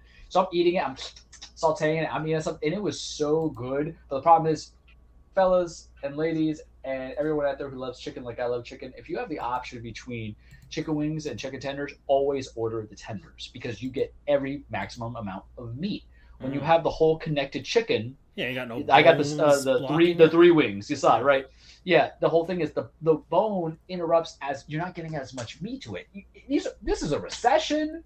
We're hungry. We can't eat the rich yet, so we got to eat the right kind of chicken. But mild honey's so good. The Oreo's so good. The saute, and the problem is that I like to go chicken waffle, but because I had to use both hands, this was not like a regular like what me, Tomothy, Tommen, and Tom Sai would do at Brews Room. We just get the 3 fingers on our chicken wings, so that's how I eat chicken. I just do it with the 3 fingers. I feel weird doing 2 for like the flats they're not that complicated. Why do you need 2 fingers anyway? I don't understand that, but that's a different philosophical debate. But with this one, I had to rip that stuff apart, like slurping on it and shit like that. And it was absolutely excellent. Every time I'm in Fort Pierce, man, it's either got to be Phatz or JoJo's or Pueblo Viejo when I get the Mexican, but maybe I'll do it tomorrow and get today. Hopefully in New York, I get my Colombian and I get my Puerto Rican food. Forget the Chinese. I know it's great up there too, but I have needs in my life. But Phatz, you always hit my local needs. It's food for the soul. I don't know how my blood work is perfectly fine. I don't know how it's high cholesterol or no high cholesterol. I don't know how it's no high sugar when I eat that stuff. And you guys know I eat that like every 2 weeks. But you know what? You're my will to live. You're the wind beneath my wings. Did you ever know that you're my hero? Whoever created Phatz, you get a baby vessel. So Phatz, chicken and waffles, I always get there. We love you. It's so good. Hashtag or promo code comfort. Because I be coming. It's so good. Yeah, it's good. All right, guys. So I went back home over the past weekend. My dad, we're celebrating his birthday, right? Went out with the kids to a hotel, just on Singer Island. Spent a couple of nights there, enjoy ourselves, enjoy the pool, that type of thing. The food was terrible there. Just terrible. I've been having bad luck lately, man, with the food in these outside places. It's not good. I don't know. There's some sort of demon following me. Not sure. Some sort of yokoi or something that I gotta get rid of and exercise of some sort. It hasn't been good when I've been going out to these different places. That or just I've gone to places where people just don't like seasoning their things. I had a hamburger that was awful, man. Just an awful hamburger. Like, that was bad. Is there nothing worse than a badly seasoned hamburger? It tasted like literally they just threw it on the grill. They just threw it on the grill. Like, all the juices leave you. Like, it was nothing. It's too much of a geometric shape. It was just nothing. It was bad. Bad. So, man, it gives me more appreciation for the fact that I do have skills and that I have skills about cooking. Okay? So, I'm like, you know what? I come back home and I could cook my stuff myself, right? That's what I was gonna do with Gisele and the kids, anyways. So this is my non-sponsor is my little beautiful hot plate right here from Cusimax. Okay, guys. Can I just appreciate the fact that you sounded like you went to go get it to show us as if we're there in person? Yeah, I know. I want you guys to hear it. It's beautiful. It's blue. So you can get it different colors, but let's see. Is that? I'm trying to find the exact one that I have here. I think it's this one. Yes, that's the one that I have. Okay, so yeah, the Cusimax electric hot plate, 1500 watts, cast iron. They got it in different colors. This one's in black. Mine is in blue because all my appliances are basically blue for them, or black for the most part. And I was like, yeah, let's go crazy and have a blue one. So that's what I did. They have the double one, and I was measuring it, and I was just like, if I have the double one, I don't know if I can fit everything. I don't really need two right now, but I feel like I'm going to regret that decision later on when I need two things to cook. But no, it's fine. The single's fine. It does take a bit to boil like a large pot of water. I will say that much. So it does, like a small one, you can get that going, but a big one, I need to kind of start that thing up maybe like 15 minutes before I actually need the boiled water. So it takes a bit for it to get going compared to a regular normal stovetop. But it's worked for everything that I need. I've cooked eggs on it. I've cooked fried rice, and I've made my steamed buns on it. Like that's really all that I need. I got to make some ramen on it at some point whenever I get the kick for it. And yeah, no, I love this little thing, man. I've been using it a lot since I bought it. It's very economical. It's $33 right now if you want to get it on Amazon. But it's Cusimax, man. They make a bunch of good stuff. And it's I read the reviews. It's like, okay, this seems like a good option for me. If you're in a dorm or anything, you can get one of these too. It does heat up, man. It does heat up well. It'll take a while for some, like if you have bigger pots, then it'll take a little bit longer. But aside from that, man, it works for what I need it for, which is to make all my wonderful meals and make you guys a little bit of jelly whenever I show you the pictures. So yeah, that's what I'm doing. Promo code shitty hamburgers, man. Hey folks, Francisco here from Sports Goofs. If you haven't heard about Anchor by Spotify, it's the easiest way to make a podcast with everything you need all in one place. Let me explain. Anchor has tools that allow you to record and edit your podcasts right from your phone or computer. When hosting on Anchor, you can distribute your podcasts on listening platforms like Spotify, Apple Podcasts, and more. It's everything you need to make a podcast in one place. And best of all, Anchor is totally free. Download the Anchor app or go to anchor.fm to get started. No, you gotta say it like probably like the shitty hamburger.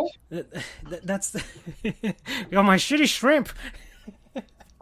No, but like it was like the worst. You want the shitty fries? It was like that. That was like probably the worst hamburger I've ever had in my life. Where did you get it from? At the Marriott Vacation Club. It's okay. The Marriott Vacation Club in Singer Island.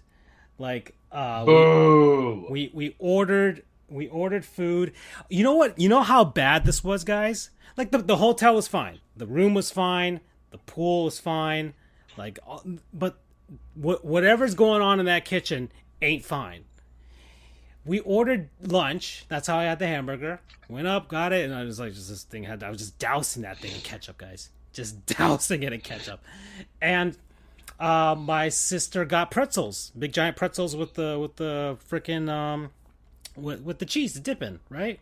They messed up the cheese. What? The cheese had no flavor. It didn't taste like cheese. It tasted like it was a yellow goop of some sort. I think I was eating paint, to be honest.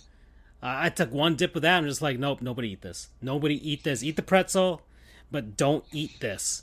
Like, it was bad. It was not good. Not good. We got to take it over. You know, once the Checkers franchise is going for good for us, well, we'll take it over. All right, guys? Don't worry. That's the trajectory for the show, everybody. Is we're eventually gonna take the proceeds from this. Jack. Yeah, we're gonna go to Checkers and we're gonna buy a franchise. I don't know where we're gonna set this franchise up, guys. Where do we set up our Checkers franchise?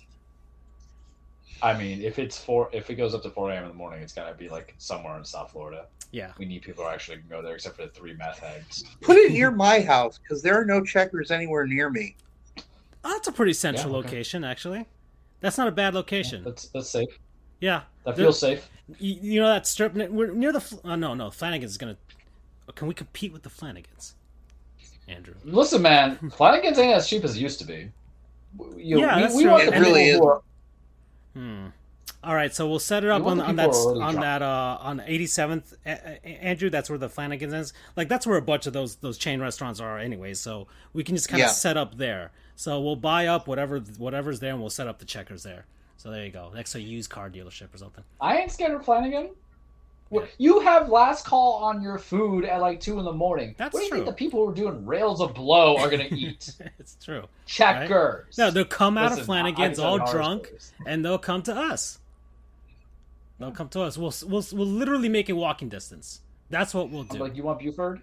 They're like, no, I don't want. I'm like, you want the Buford? You know, and Charles is literally going to bring up back. What was the thing you wanted back on the menu again?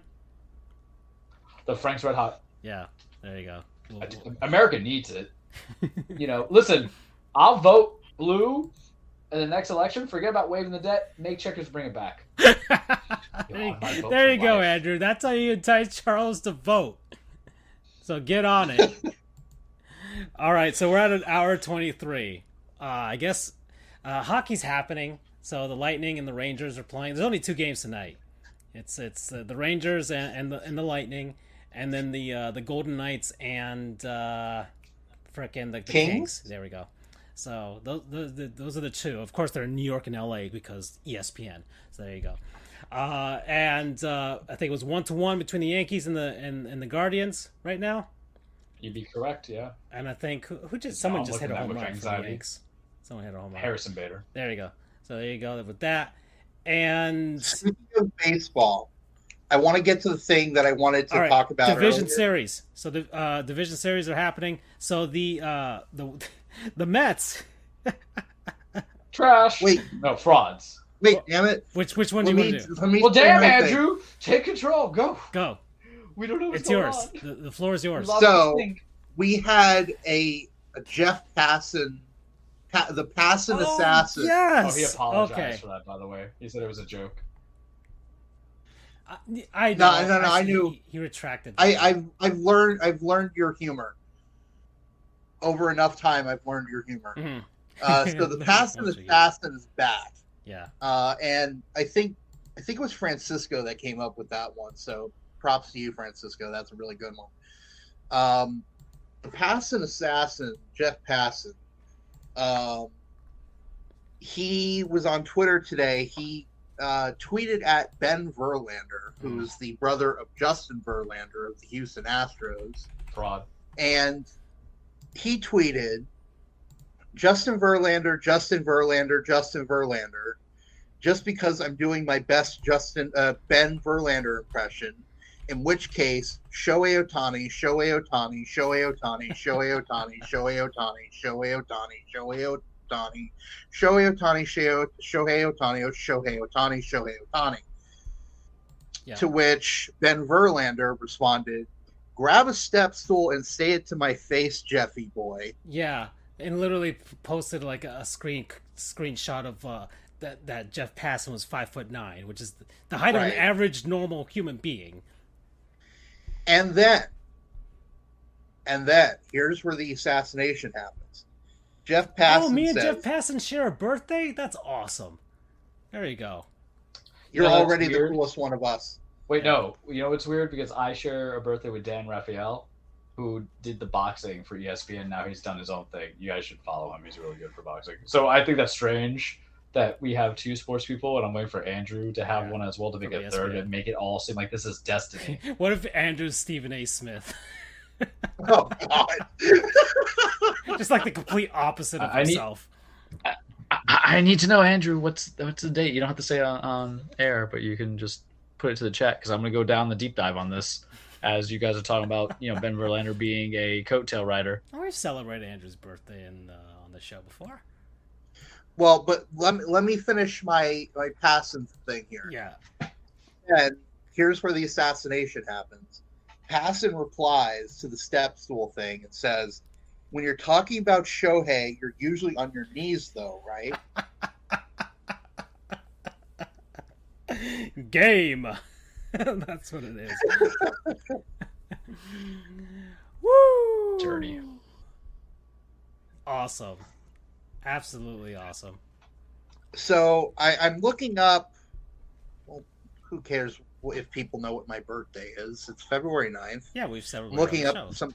Yeah. I'm looking up some famous people that were born on February 9th. But ESPN personalities, because Charles is the boxer guy. Or any kind of sports. Oh, okay, any sports commentary. Okay, yeah. Andrew's got non-athlete, non-athlete. He has Charlie Day. Oh, he got Luigi.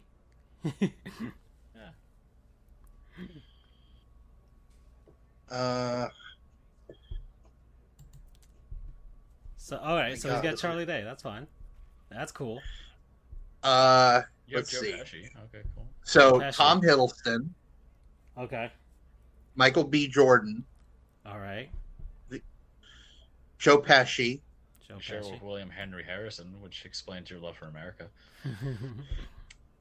Carole King, which is awesome.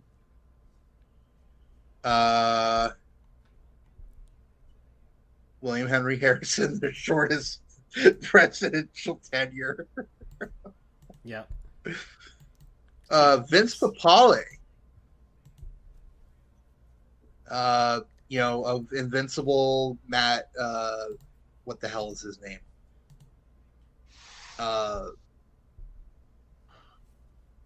Mark Wahlberg. Mark Wahlberg. Remember that movie? Okay. Saquon Barkley. All right. Vlad Guerrero. Senior. Not the fraud that's in Toronto. Bummer. The Rev. He's the drummer for Avenged Sevenfold. Miss you, bud. Jalen Green, the basketball player. Okay. The Houston Rockets. I'm not really seeing any sort of sports personality. I didn't see anybody. So that Michael B. Jordan, close enough, right? Mookie Wilson. Wilson. You are the one who will get there. You are destined to be that person. Oh, this is cool. I share a birthday with King Kamehameha IV. All right. Logan Ryan, who apparently used to play for the Titans. Yeah, he's on the Giants now, I believe. No, or is he on the Bucks? Ooh, Bill Veeck. All right, that's a sports guy. That's a good one.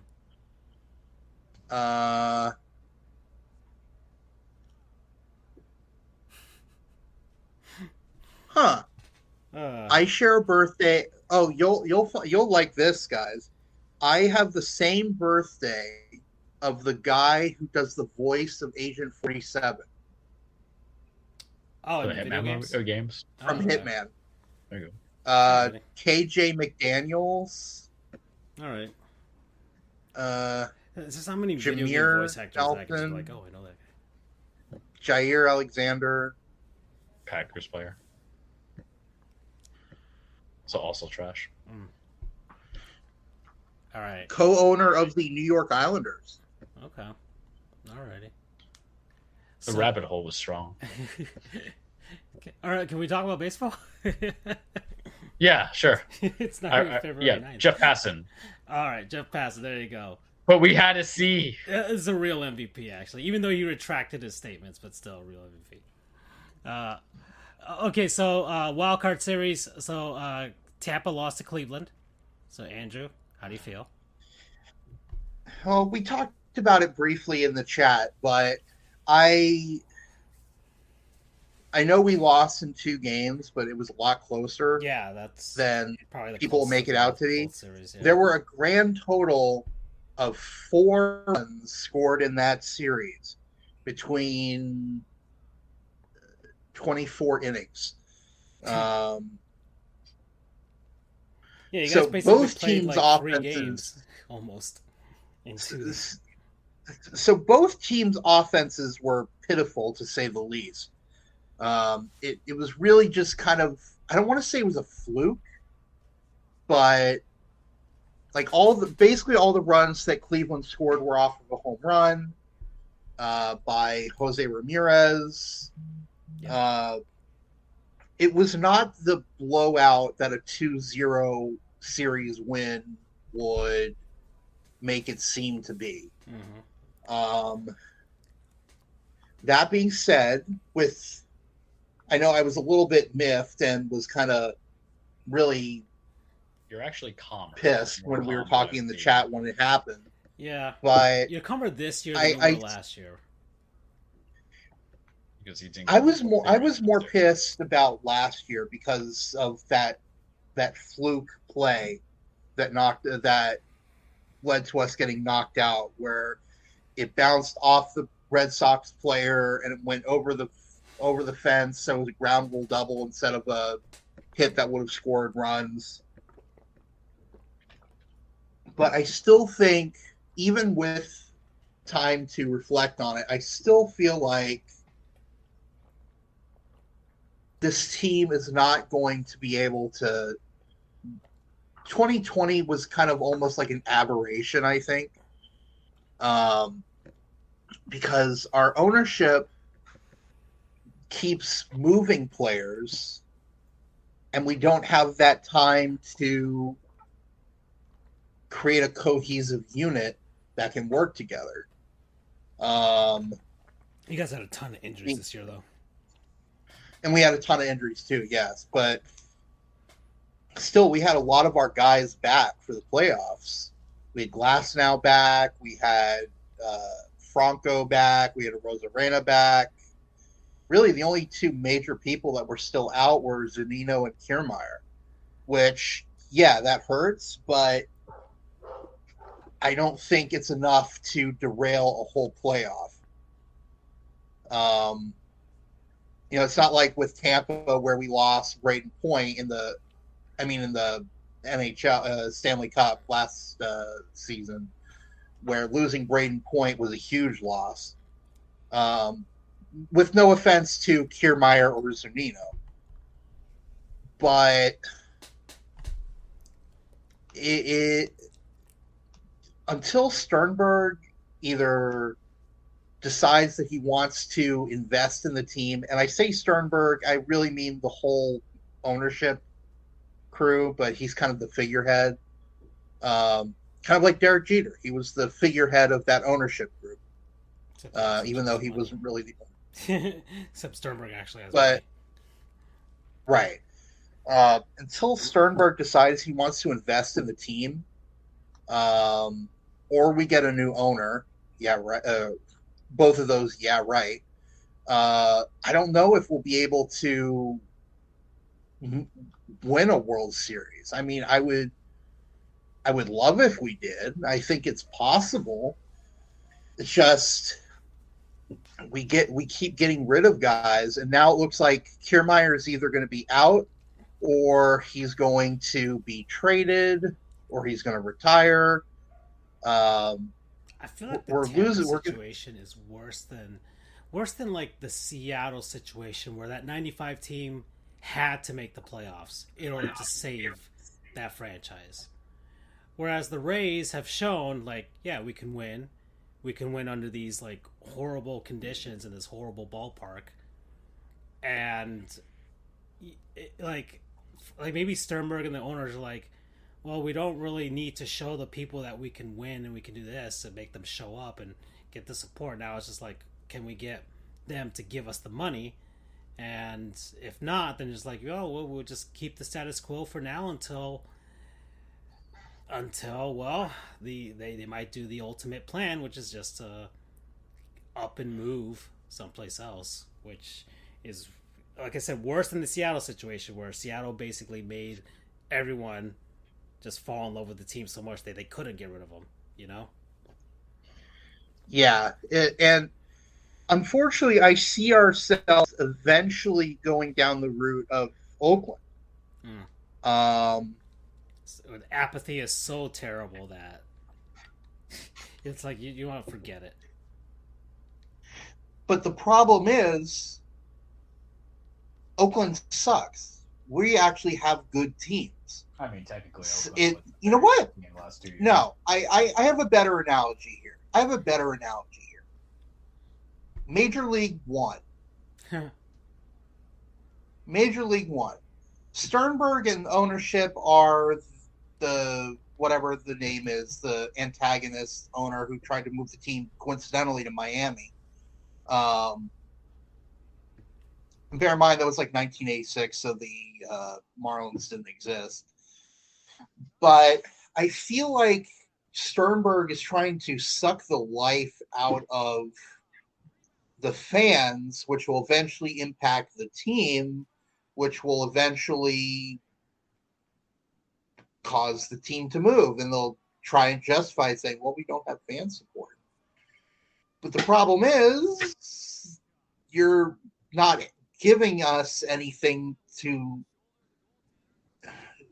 The team is succeeding in spite of Sternberg. And there could be some arguments that maybe Kevin Cash can't get us to the next level. Who knows? But then again, a lot of people were saying that John Cooper couldn't get the Lightning to the next level, and here he is winning 2 straight Stanley Cups. Thought the Avs won last year. I'm just putting. It's hockey season, man. It's we're going. I know. I was. I know. I'm not gonna say anything. I had a joke in there, but life has taught me this. Damn it! The little Andrew with him is talking. He's gone native. All right. Well, we got to move on to the next series, guys. So it's an hour 38 we're at right now. So, the Phillies and the Cardinals. I watched that series for the most part because my brother-in-law is a Cardinals fan, and man, what a terrible way to go out for Pujols and Molina and Wainwright. They blow the game in the 9th inning, giving up 6 runs in the first game, and then that was it. Like that was it. Whatever magic, BS magic that the Cardinals always seem to get around this time, it seemed like they were destined to get Pujols and those guys one more ring. It was gone after that. That was pure definition of a regular season team, it felt like. Oof. Well, Central Division. So, but yeah, there go the Cardinals.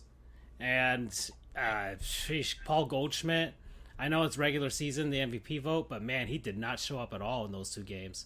Poole showed up. Actually got his last ever at bat, along with Molina.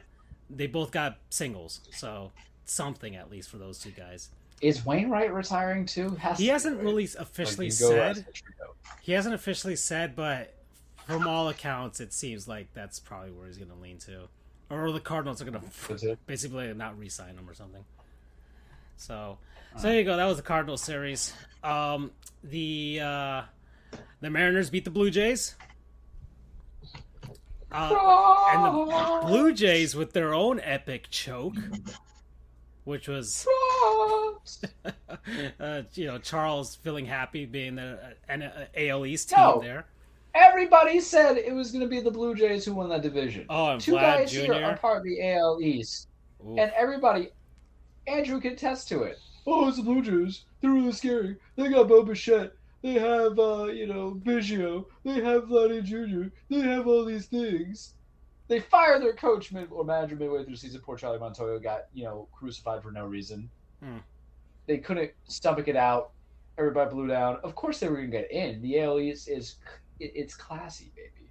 It's classy. It's the billionaires club, except for the Red Sox. And they blew it, and I was happy. Yeah, so I'm happy for Seattle. I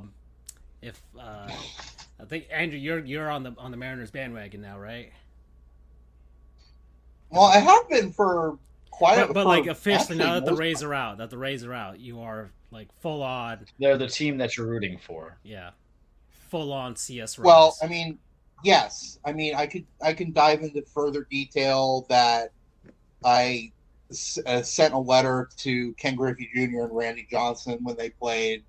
That my uncle lives in Seattle. Oh, that's awesome. That I've been to Seattle. I played Ken Griffey on the SNES, but that doesn't mean I'm rooting for them. It's okay. You can just say that you're supporting the Mariners because they give you hope in your spirit. All right. But yes, I am officially on the Mariners bandwagon. Nice.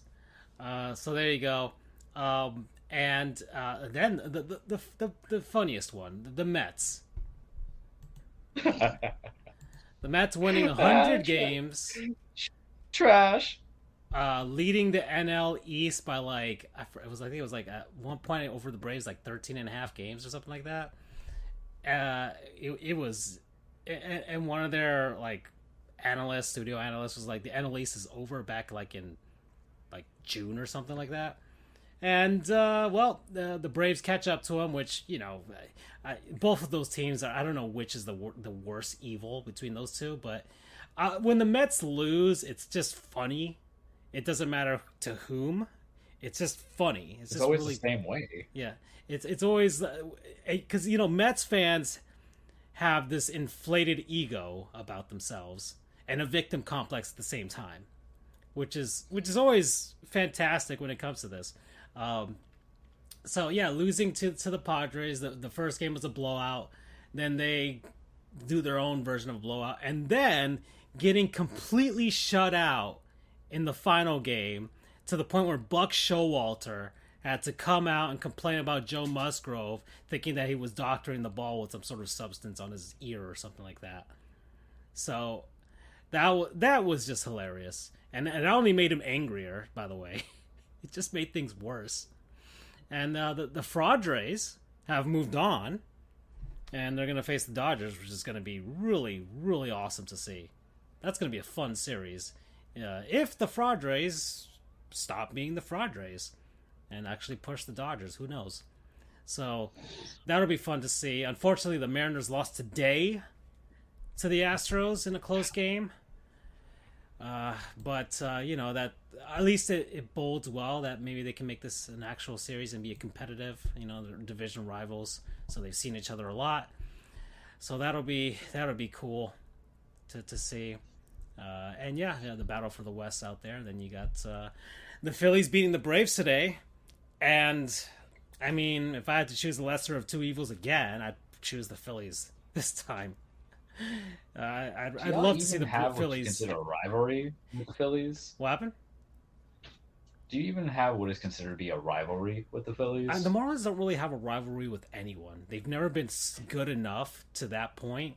Really, the only 97 with the Braves, because they actually faced off in the series, and then 2020. But the Phillies, probably that 2003 season, because they literally had to take them down in order to win that wild card, because that's who the two teams that were vying for it. And really, that's it. The Marlins haven't been good enough ever to really compete with any of the other teams. So yeah. But if I had to choose, the Phillies over the Braves. That's all. All right, we're at hour 44, guys. And I kind of want to chew this stuff in. I don't want to go too much over the 2-hour mark. It's a college football, Andrew. Any happenings from the past week that interest you? Don't talk about that Florida State game. Do not talk to me about that. I'll try to get through it quick since I know Charles Damn, frickin' probably has a lot Selma. to say on the cage today. Patrick, you're frickin'. Well, first off,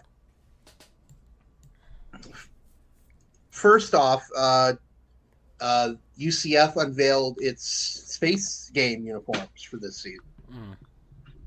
For those who don't know, UCF has started using quote unquote space game.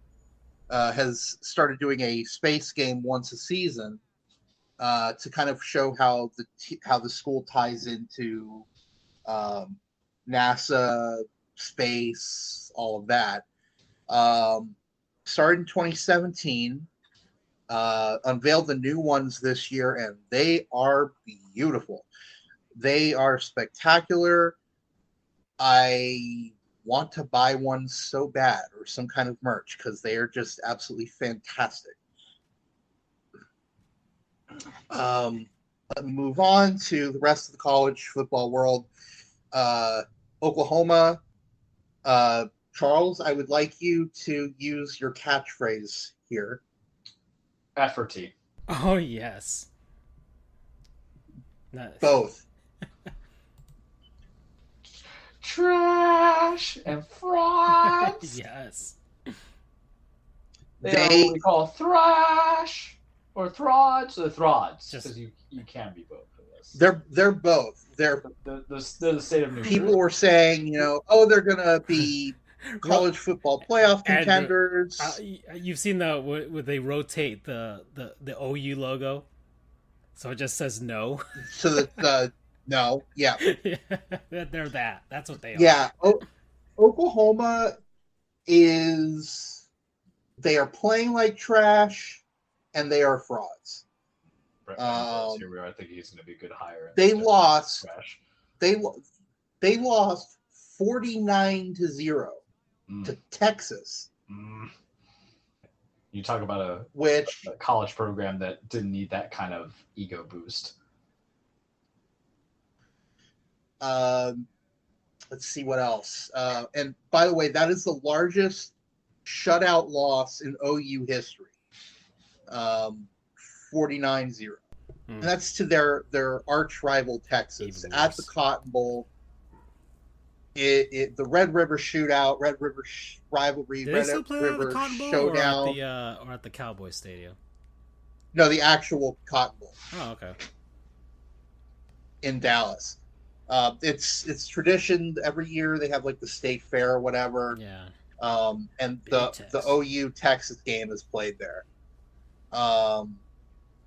So yeah, OU sucks. Let's Kansas see what lost. else. Kansas lost, but damn, what a run they've been on. 5-1.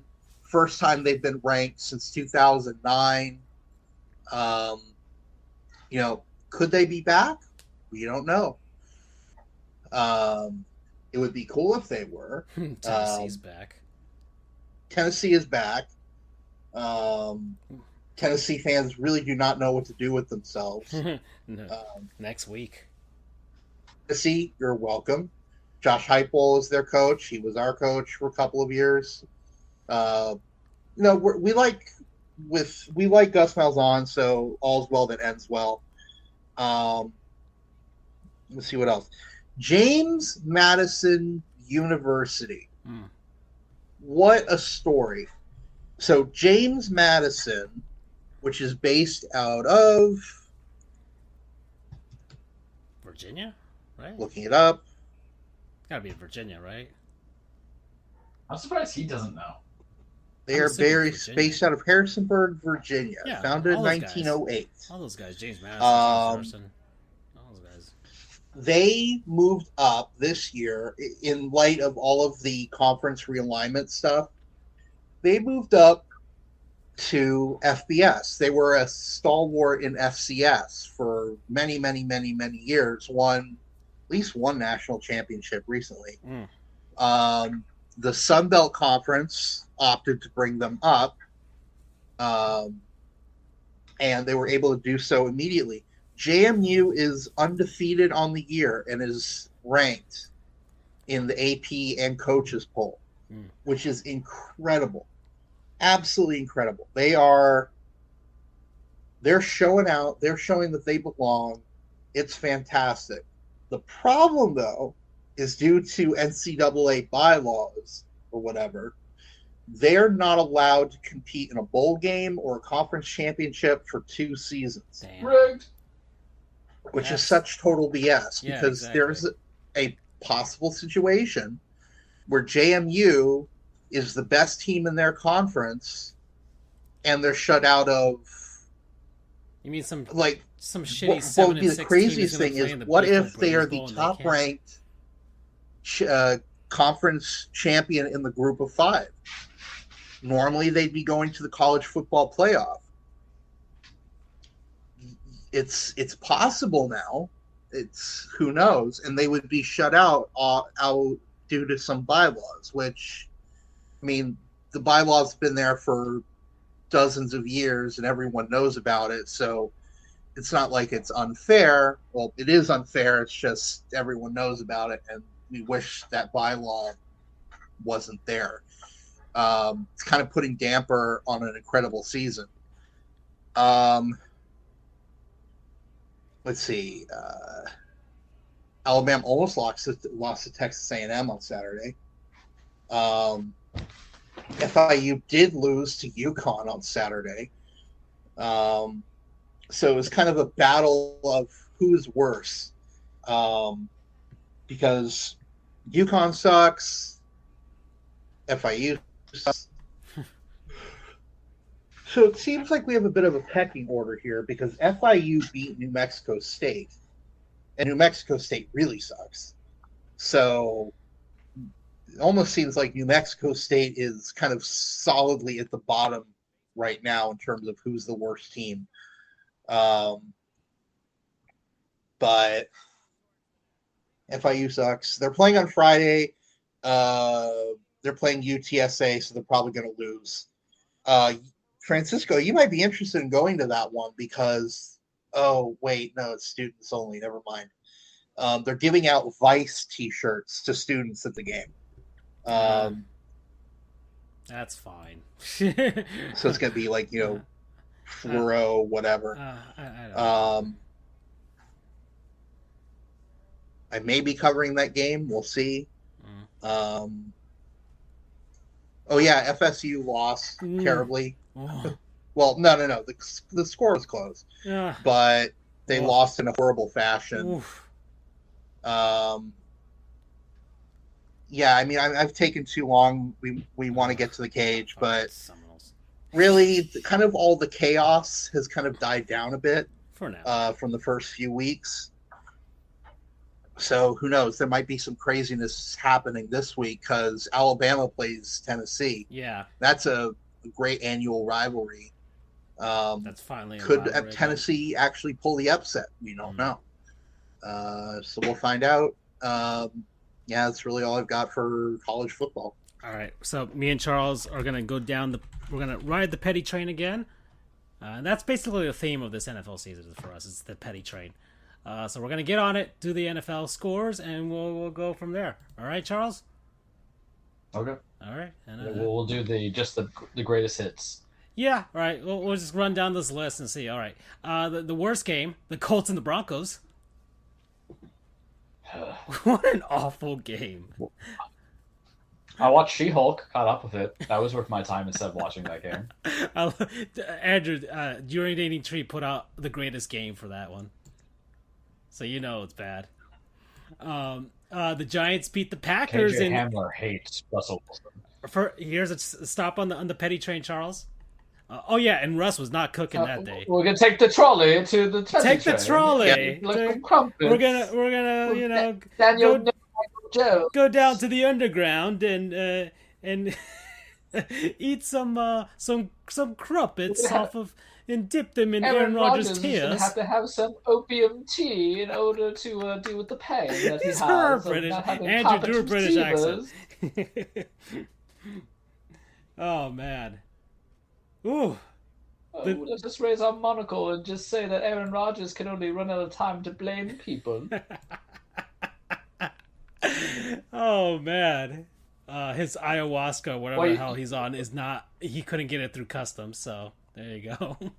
at least, I was about to say, I was gonna make a Queen statement. Damn it, Andrew! I'm gonna say it anyway. At least the Queen passed before she had to see Aaron Rodgers play in the great country of England. There, I said it. I don't care. That's not bad. That was. This is the petty train, after all. Yeah. Charlie, go choo choo up in here. All right, so there you go. The Detroit Lions are bad. They lost 29-0 to the Patriots. As much as everybody loves Dan Campbell, don't think he's a good coach. Right? I feel like there's some wasted potential with that Lions team. All right, the Los Angeles Chargers beat the Browns in a game that was, totally winnable for the Browns, and which is great. They that was fun. That was fun to see. The Texans beat the Jaguars, so the Jaguars ain't it. Texans ruining their tank, by the way. Not good. Tom Brady doing exactly what he left Gisele for, beating the Atlanta Falcons. 21-15, so there you go. Do you think he had the BG staying alive stuck in his head as he was coming out the entrance the first time since his divorce was announced?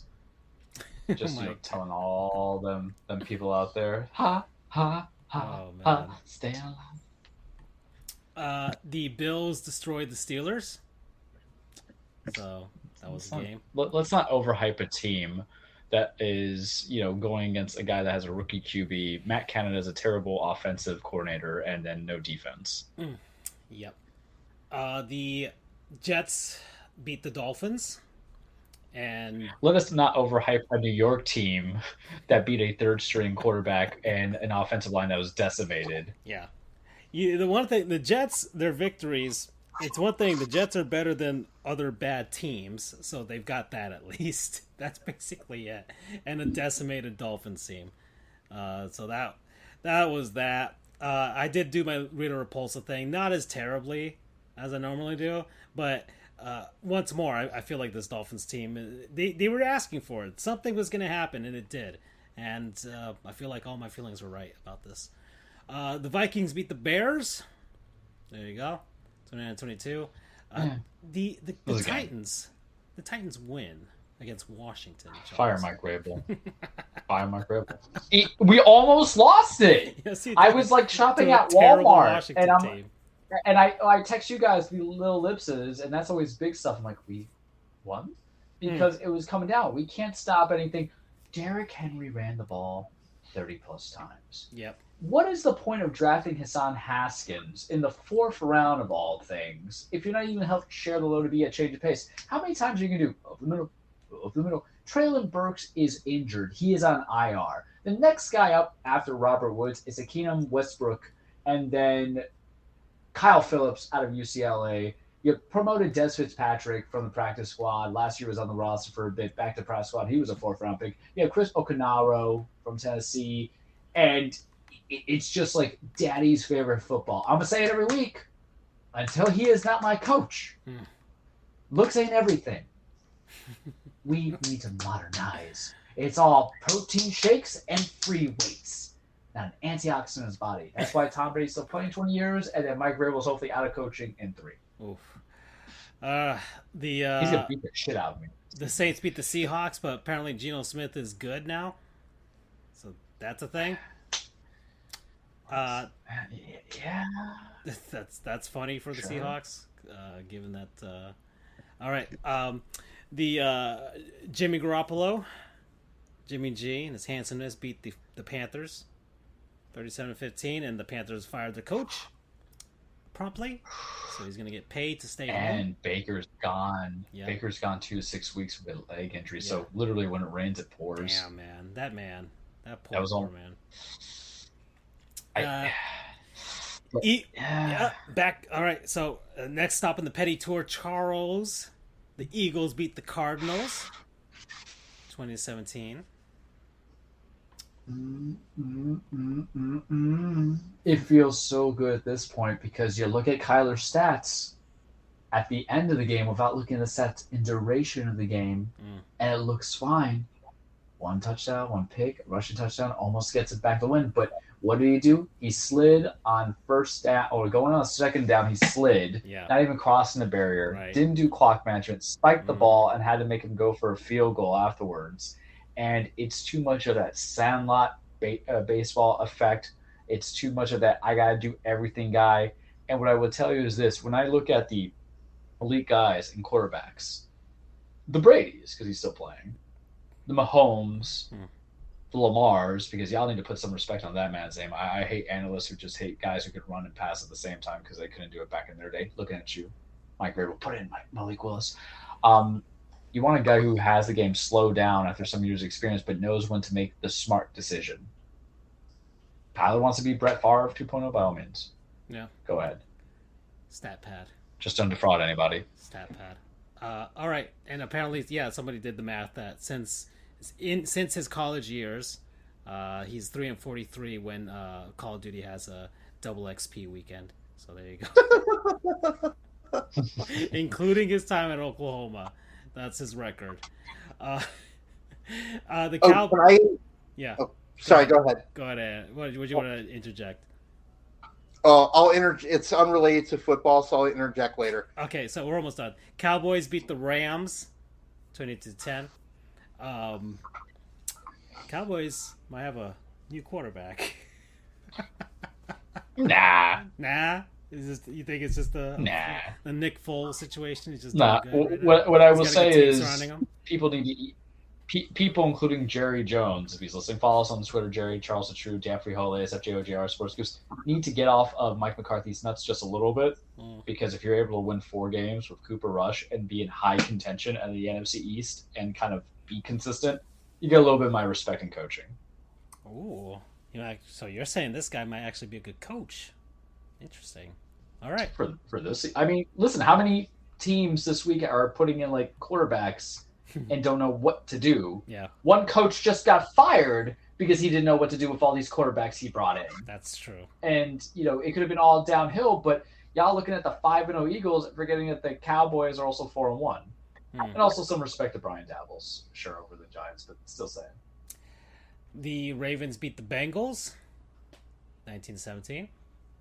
And then the Chiefs beat the Raiders by 1 point yesterday. There you go. Devontae Adams got angry and pushed the photographer who was about to get paid, baby. Welcome to a Josh McDaniels coach team. Spurts of greatness, lulls of mediocrity. Yep. So there you go. So that's it. That's the NFL. That's what went down. So, all right. So we're at 2 hours and 3 minutes. Are we ready? I know Andrew wanted to interject. Oh, that's real quickly right. on Andrew, something. what was your thing? I'll pass. It's something we can just discuss ourselves. Although, if I can just take a minute, there is something I just thought of in the sports world. The FPL sucks, but who really sucks is the FIA, which is the governing body of Formula One. What they do? This past week was the Japanese Grand Prix in Suzuka. It was not ideal racing conditions. It was pretty heavy rain. So on the first lap, there were a number of accidents, people spinning out, crashing into boards, things, yada, yada, yada. So they red flagged the race, which is everyone goes back to the pits. They wait for the conditions to improve, things like that. So what happened was, and this is what was terrible. One of the players, one of the drivers, Pierre Gasly, was trying to catch up to the safety car train because they put out a safety car and then they turned it into a red flag. He was trying to catch up, and bear in mind, very low visibility. It was very cloudy. It was raining. And for whatever godforsaken reason, they have a recovery tractor out on the track. Now, these recovery tractors, as the name would suggest, it's one of those big, kind of like cat. It's used to lift up a just damaged or destroyed car and move it off off the course. They put that thing out in the middle of the road as this guy is driving by at 200 kilometers an hour, which is however fast. It's very fast. It's over 100 miles per hour, which would seem quite dangerous, right? Yeah. You would think the FIA would have some thought that, yes, there's a guy on the racing track that is going very, very fast in very bad conditions. Maybe don't put something that could decapitate him on the course until he's off, which would seem like common sense. But apparently it was not common sense back in 2014 because in a eerily similar situation, there's a driver named Jules Bianchi there was a recovery tractor out on the course. He ran into it because he didn't know it was there. He went into like a coma for almost a year and then he died. So you'd think, and it was at the same track too. It was also at the Suzuka track in Japan. Are you kidding me? So you'd think, I'm not kidding. So you'd think, okay, it's been 7 years since this incident where one of your drivers is killed at the same track. You would think you would learn something by then. And by the way, Jules Bianchi... I'm going to kiss him on the mouth. I'm sorry. I'm watching the game. He just hit a 2-run homer. Sorry. There's actual stuff. I don't care about cars. Vroom, vroom. I'm a driver, too. Aaron Judge stole a base, right? I see the home run. I see it now. All right, go ahead, Andrew. So Rizzo gets a playoff. I'm enthralled. What? Okay, so what happened next? So, anyway, luckily, Gasly, although he estimated that he missed it by he said 6 meters, which is about 18 feet. He said that he missed the tractor by about 18, 20 feet-ish, driving at, let me see, 200 kph to mph. So he was driving about 125, 130 miles per hour and missed this big old tractor by less than 20 feet. He was royally pissed. All of the drivers are royally pissed. But the FIA is saying, we're going to investigate and things like that. No one really believes them. Where's because the FIA? They're in Europe, right? They're based in Europe, I'm assuming. Yeah, but it's a global organization. I know, but like they're based in right. IOC's in like Switzerland or whatever, and all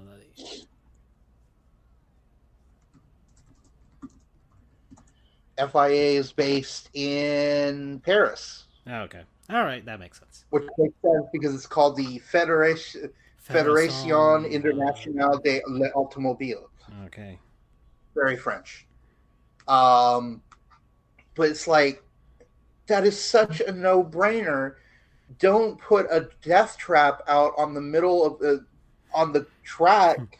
It was just they were in Japan. It was an experiment. They're trying to make Mario Kart happen. That's what it is. So, FIA is definitely a goon. They obviously did not learn anything from an incident at the same track where another driver was killed. It's like, yeah. Anyway, so yeah, that's my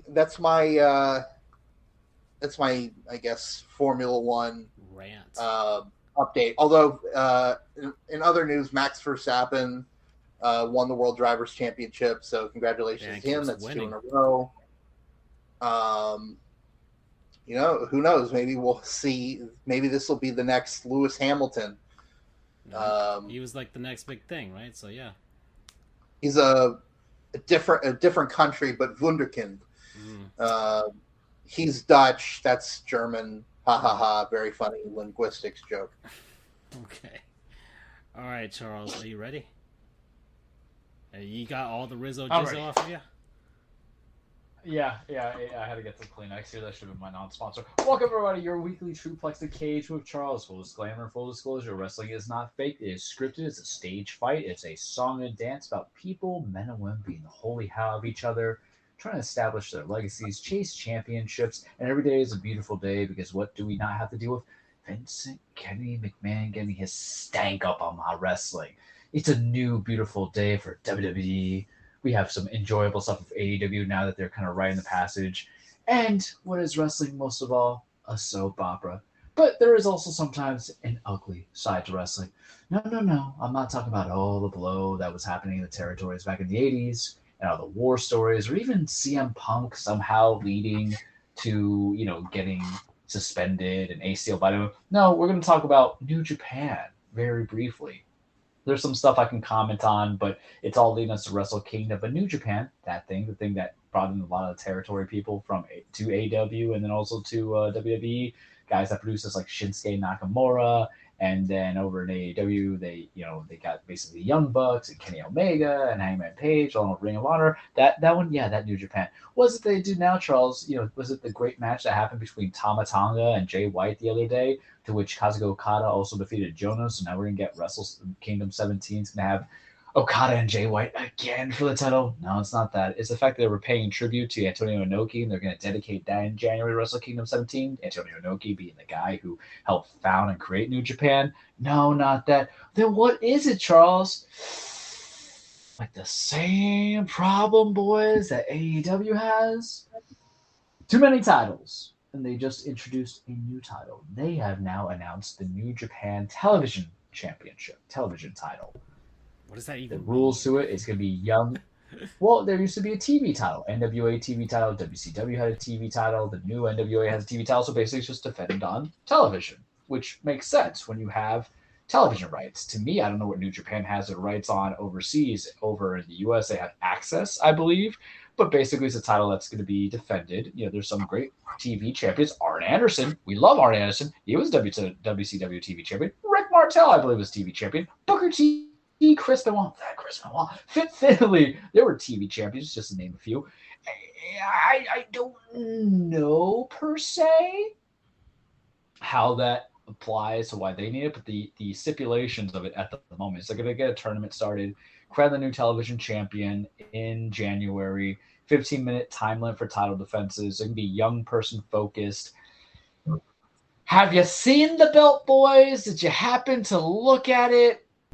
I have it on the screen. They have this little bracket with the image of the belt on the screen. And maybe just like it literally looks like the 1970 belt that is set up in the home, like basically my grandparents' house before we modernized them.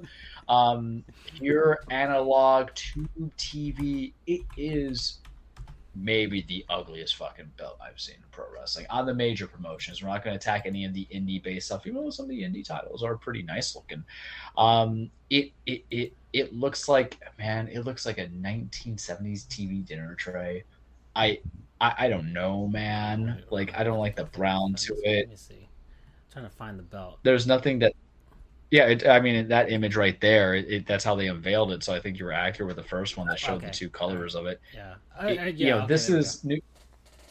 And New Japan has some clean fits when it comes to their belts, and then they had the Transformers Decepticon belt, which has grown on me a little bit. It depends who has it. Like I can't say his name. Shingo Taki. I can't speak today. Damn it, because we haven't talked about New Japan so long, the linguistics are not there. Shingo Takagi. Listen, I go from speaking English, partially Spanish, but now you got to get me saying Japanese names. The tongue needs its reflexes going from there. Shingo Takagi made the Transformers belt look good because he's a big buff boy, power look into it. This one, I don't know. Someone made a joke, says it looks like someone's dad's belt buckle, and now I can't get that image out of my mind. It doesn't even say TV on there or television on there. NewJapanWorld.com. You're gonna have It some has free the matches on the website website. on it, which really feels really tacky. It is super tacky. It's unnecessary. These are the titles they already have. They have the World Heavyweight Championship. They have the Open Neverweight Championship. More on that in a second. They have the tag titles. Then they have the Junior Heavyweight Championship. Obviously, it's a weight class thing. Then they have New Japan Strong, which is their American-based form of it, to which they have the Strong Openweight Championship, and then the Tag Team Championship. And there are 6-man championships on both brands. Really unnecessary. Really not needed. Really ugly. However,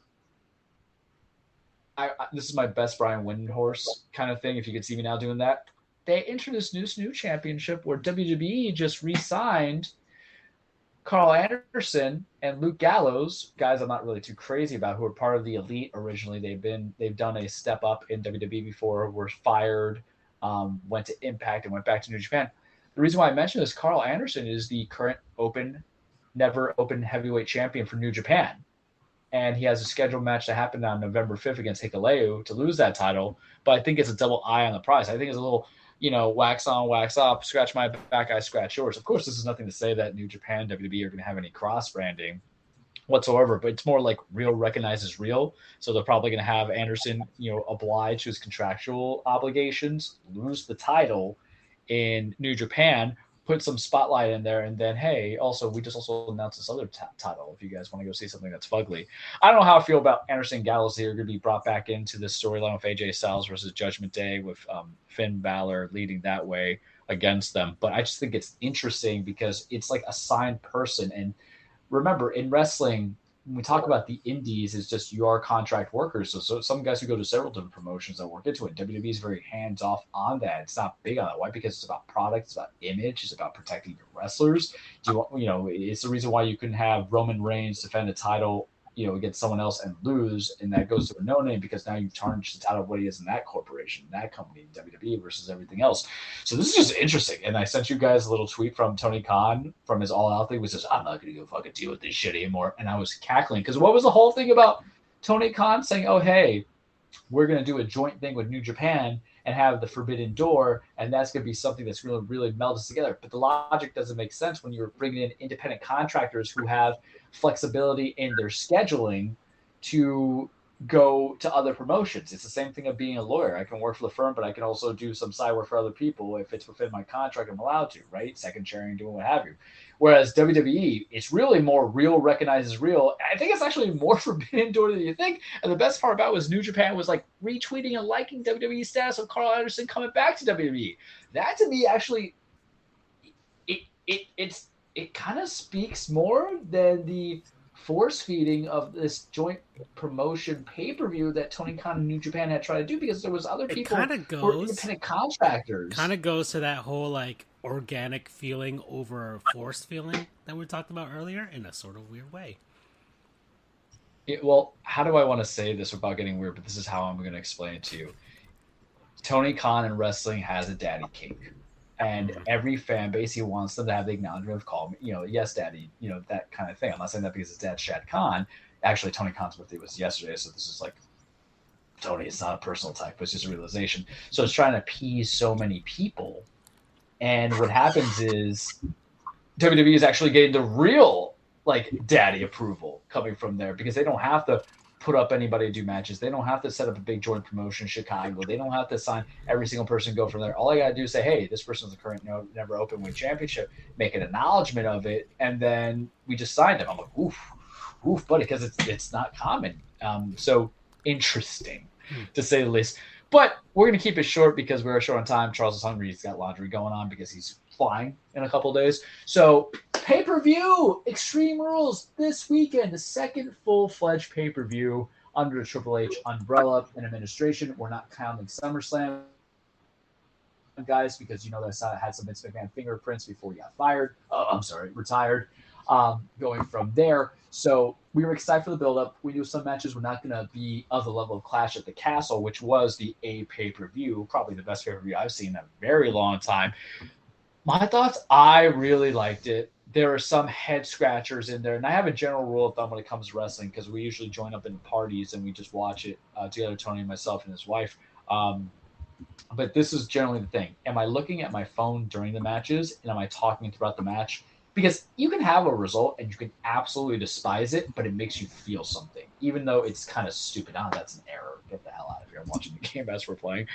But we'll go down the match listing and likes, and I'll just give you match of the night. So we started with the good old-fashioned Donnybrook, because it was Extreme Rules, Andrew. So for the first time in years, every match had a stipulation. And it was so rare because the last couple of years that you guys have dealt with me dealing with Extreme Rules and all that other fun jazz, there had not been real stipulations. There was one Extreme Rules match last year in comparison to all 6 matches where Extreme Rules, we're going to talk about something even better than wrestling or wrestling matches. So Donnybrook match, Brawling Brutes versus Imperium, Gunther, Sheamus. They had a match on SmackDown. Gunther may have tapped, may have not tapped. There was controversy. They brought in that heat. They beat the hell out of each other. I loved it. It gave me the juices were aroused and titillated. It was a fantastic match. Following match that came after that, you had to get the cooler down. So Liv Morgan versus Ronda Rousey, Extreme Rules match, beat the hell out of each other. Ronda Rousey wins. Morgan looks strong. It was a fine match. I didn't really look through my phone. I appreciate it for what it was, because sometimes if you just go straight up, beat the hell out of each other thing, you could accommodate for the botches. The thing I disagree with was Ronda going through a table, but then immediately was able to put on one of the arm bars to Liv. When you go through a table, that's like the death sentence. It's the headshot, for lack of a better term. So you can't take out the relevant realism. Karrion Kross, Drew McIntyre strap match. It was okay. I was hyping up a little bit. I envisioned it would have been done better.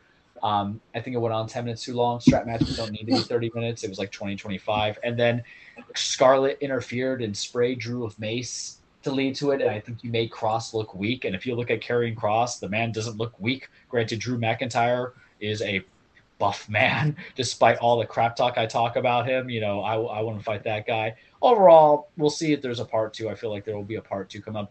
Raw Women's Championship, Bianca Belair versus Bayley. Bayley's been a mess with Damage Control, terrorizing everybody. Io Sky and Dakota Kai won the women's tag titles. Bayley was looking to make it into the trifecta and really be dominant.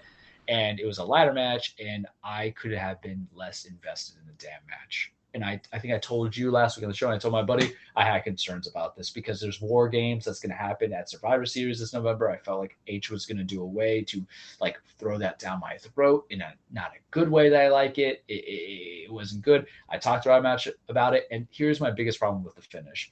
Bianca Belair won.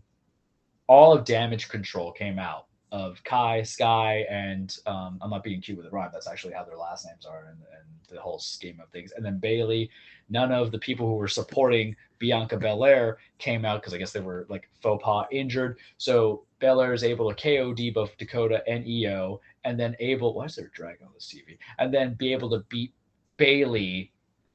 And basically, she John Cena'd it. And anybody who knows wrestling, watches wrestling, will get what I'm talking about when it's talking about Cena's just impervious, becomes Superman, and she became Superman in this, and was able to beat Bayley clean, and took out her two stooges.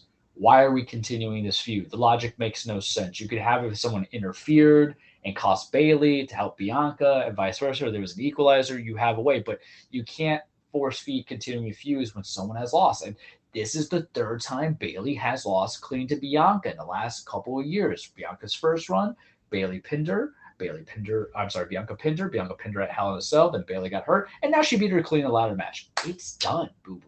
There is no comeback. It is not a grudge match, and they're still continuing on Raw. Very out of it. I talked about the whole match. There was some cool stuff like the KOD, and I think I sent you guys that where she down ladder or whatever.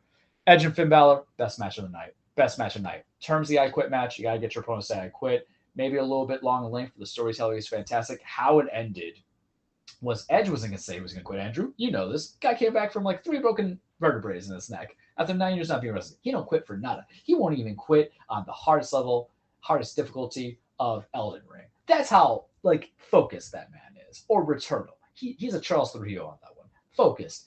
Well, how's it ends? Judgment Day. It was Finn Balor who's the leader of Judgment Day came out. So it was Damian Priest and Dominic Mysterio. That Dominic Mysterio lame. And then Rhea Ripley came out to try to interfere, but Beth Phoenix came out.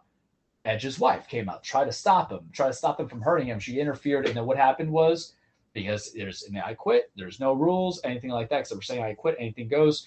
All 3 of the men are holding down Finn Balor.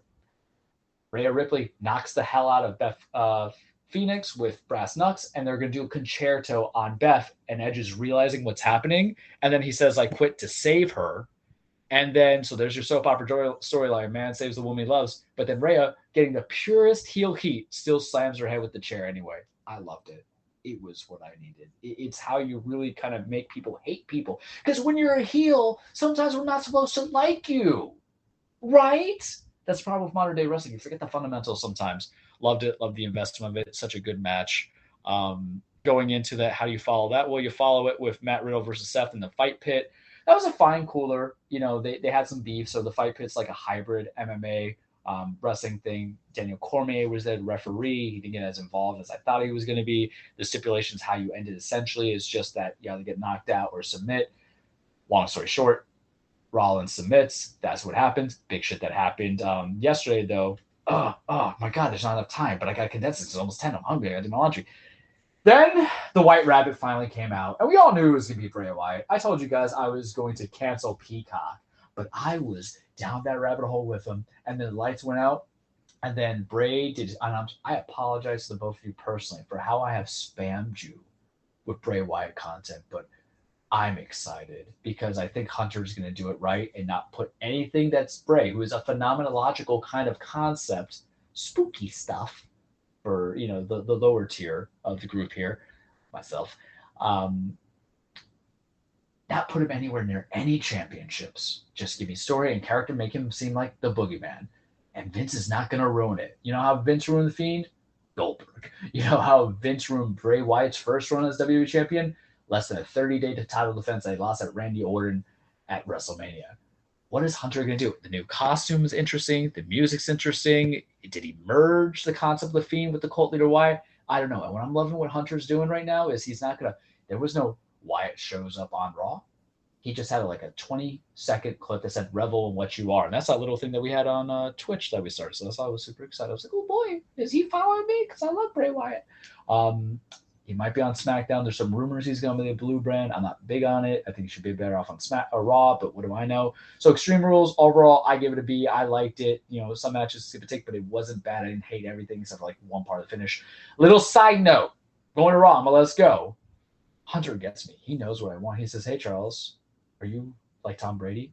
I'm like, no. When am I like? I got good hair like Tom Brady. That's fine. I'll give that. He's like, well, do you like beef? I'm like, I love beef. He's like, you like all beef? I like every kind of beef. Kobe beef, you know, Wagyu beef, regular beef, the beef from the... I'll eat the beef that Francisco I think. He's like, well, what if I gave you two colossal men slapping meat kind of beef? I'm like, oh, Hunter, what are you doing here? He's like, what if I gave you Bobby Lashley and Brock Lesnar part 2? Hunter, how are you going to do that? There's a United States Championship on Bobby. You're not going to have Brock, of all people, go for a U.S. Championship. He's like, what if I have Brock just interfere, cost Bobby, you know, injure him real badly, and then Seth wins the U.S. title on Raw on October 10th, and then you're going to get Bobby and freaking Brock Lesnar part 2 under my eye and not Vince McMahon's eye at Saudi Arabia. I'm like, Hunter, are you going to make me watch the Blood Money pay-per-view? He's like, I'm going to get you to watch the Blood Money pay-per-view. Boys, we're getting meat. Meat's back on the menu. I'm so excited for it. I love the Royal Rumble match. I am excited for this. My mouth is watery, and it's not because I'm hungry, boys. I'm hungry for that meat slapping. That's all I got for you this week on the cage.